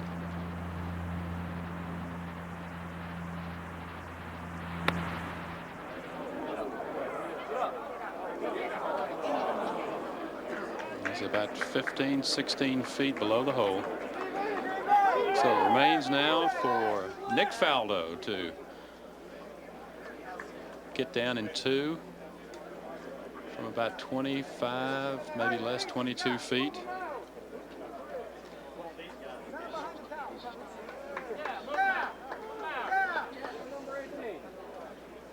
After the presentation of the green jacket, we'll be bringing you 60 minutes. It's been determined that Faldo is in fact away. You go back to 1965 and 1966 to find a repeat champion in Jack Nicklaus.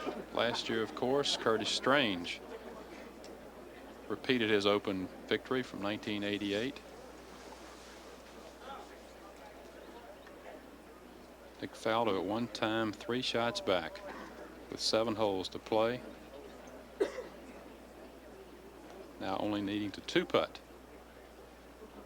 to repeat.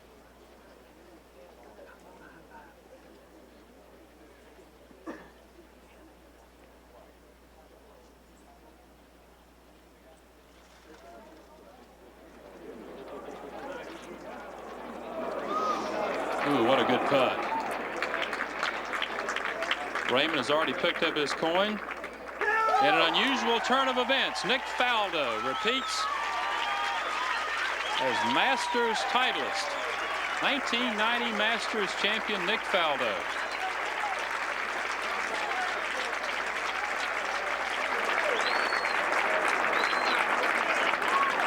weekend rounds of 66 and 69 to go along with Thursday's round of 71 and Friday's round of 72.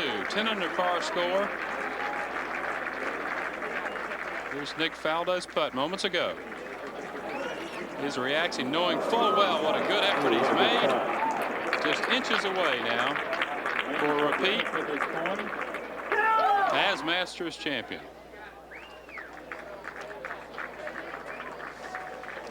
For the 4th time, the Masters title is decided here at the 11th. This time, Nick Faldo repeats as Masters winner.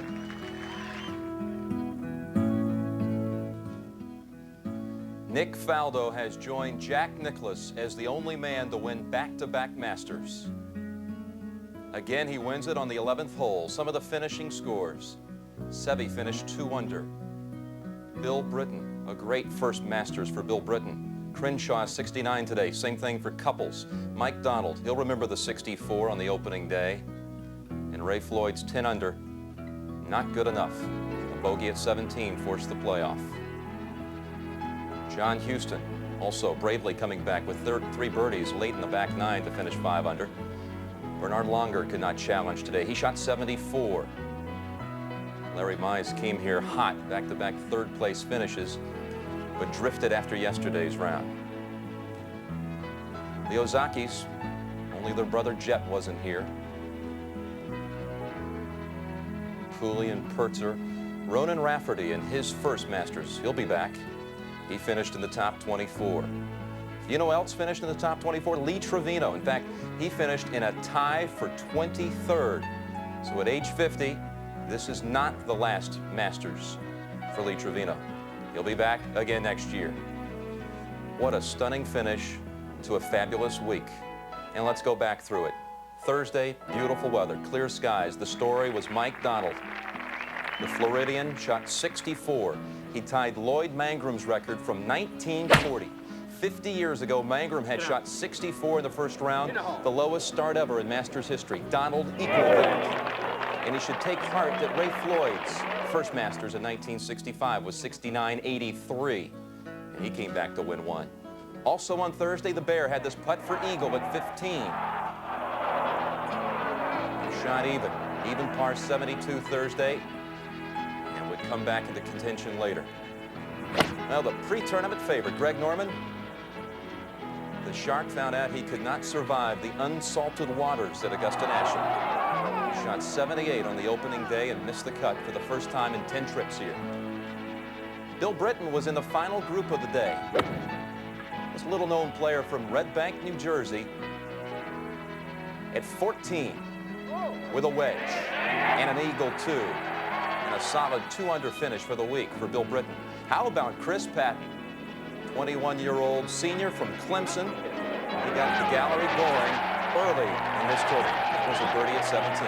In fact, he played the opening day with Nick Faldo. Friday opened up with sunny skies. Later, the clouds moved in, a lot of wind, and even later some showers. But the story, the old Masters getting back into contention. Ray Floyd trying to prove he can beat Father Time. He had done so at Shinnecock Hills, the oldest winner of the Open, at 43. And the patience paid off. That was a par putt at 11, and Ray Floyd led this tournament after 36 holes. He led by 1 over Scott Hoke. Scott Hoke, the intrepid one, who a year ago had lost in a playoff, came back bravely, made the birdie at 12 on Friday, and was in contention with an ailing hand injury on top of it. On came the weekend. There had been showers, rain all throughout the night Friday, but it cleared out by Saturday morning, and out came John Houston, third-year tour player who qualified for the Masters just 4 weeks ago with a win in Florida. He got on a roll yesterday. It all started with this shot at the 8th hole.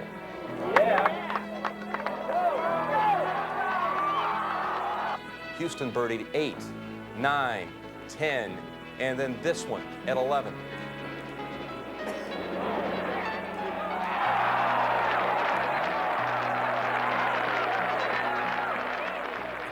Ray Floyd around the greens on Saturday. This one at 14. Birdie for Raymond Floyd. He also birdied 15. He came to 16 in a similar spot where one Jack Nicklaus ran it in up the slope in 1975. Ray Floyd led by 2 after Saturday's round. Oh, by the way, Curtis Strange found Azalea Heaven. Double bogey took him out of it there. And the Bear came out of the woods on Saturday. This putt for birdie at 14. Was it 1986 all over again for the Bear? It sure seemed like it with this putt at 15 Saturday.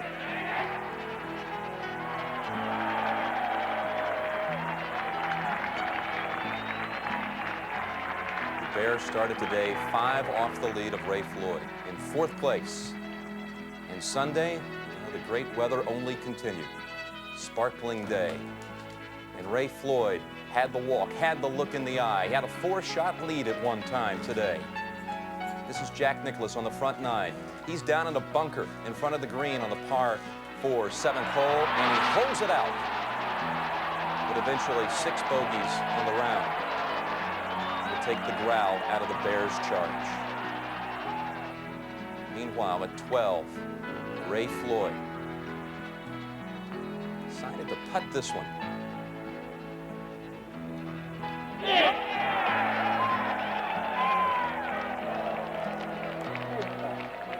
Meanwhile, lurking right behind was Nick Faldo. What patience he had this week. He had birdied this hole a year ago from behind the hole, this time up the slope somewhat. And another birdie for Faldo. Birdie 13, 15, and 16 today to get it to 10 under par. Now the second hole of the Sudden Death playoff. The second shot for Ray Floyd.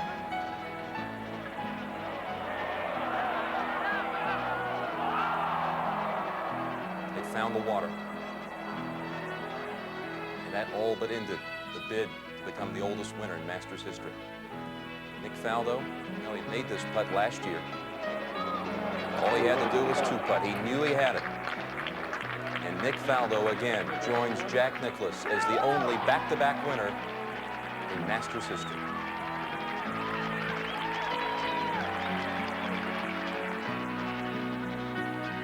Arms extended to the heavens for the 2nd straight year.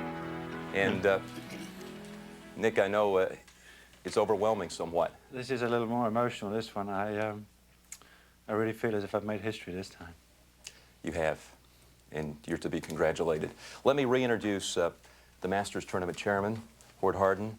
And Hord, again, we're joined by the low amateur here, fine amateur from Clemson, U.S. amateur champion Chris Patton, and Nick Faldo, our back-to-back winner.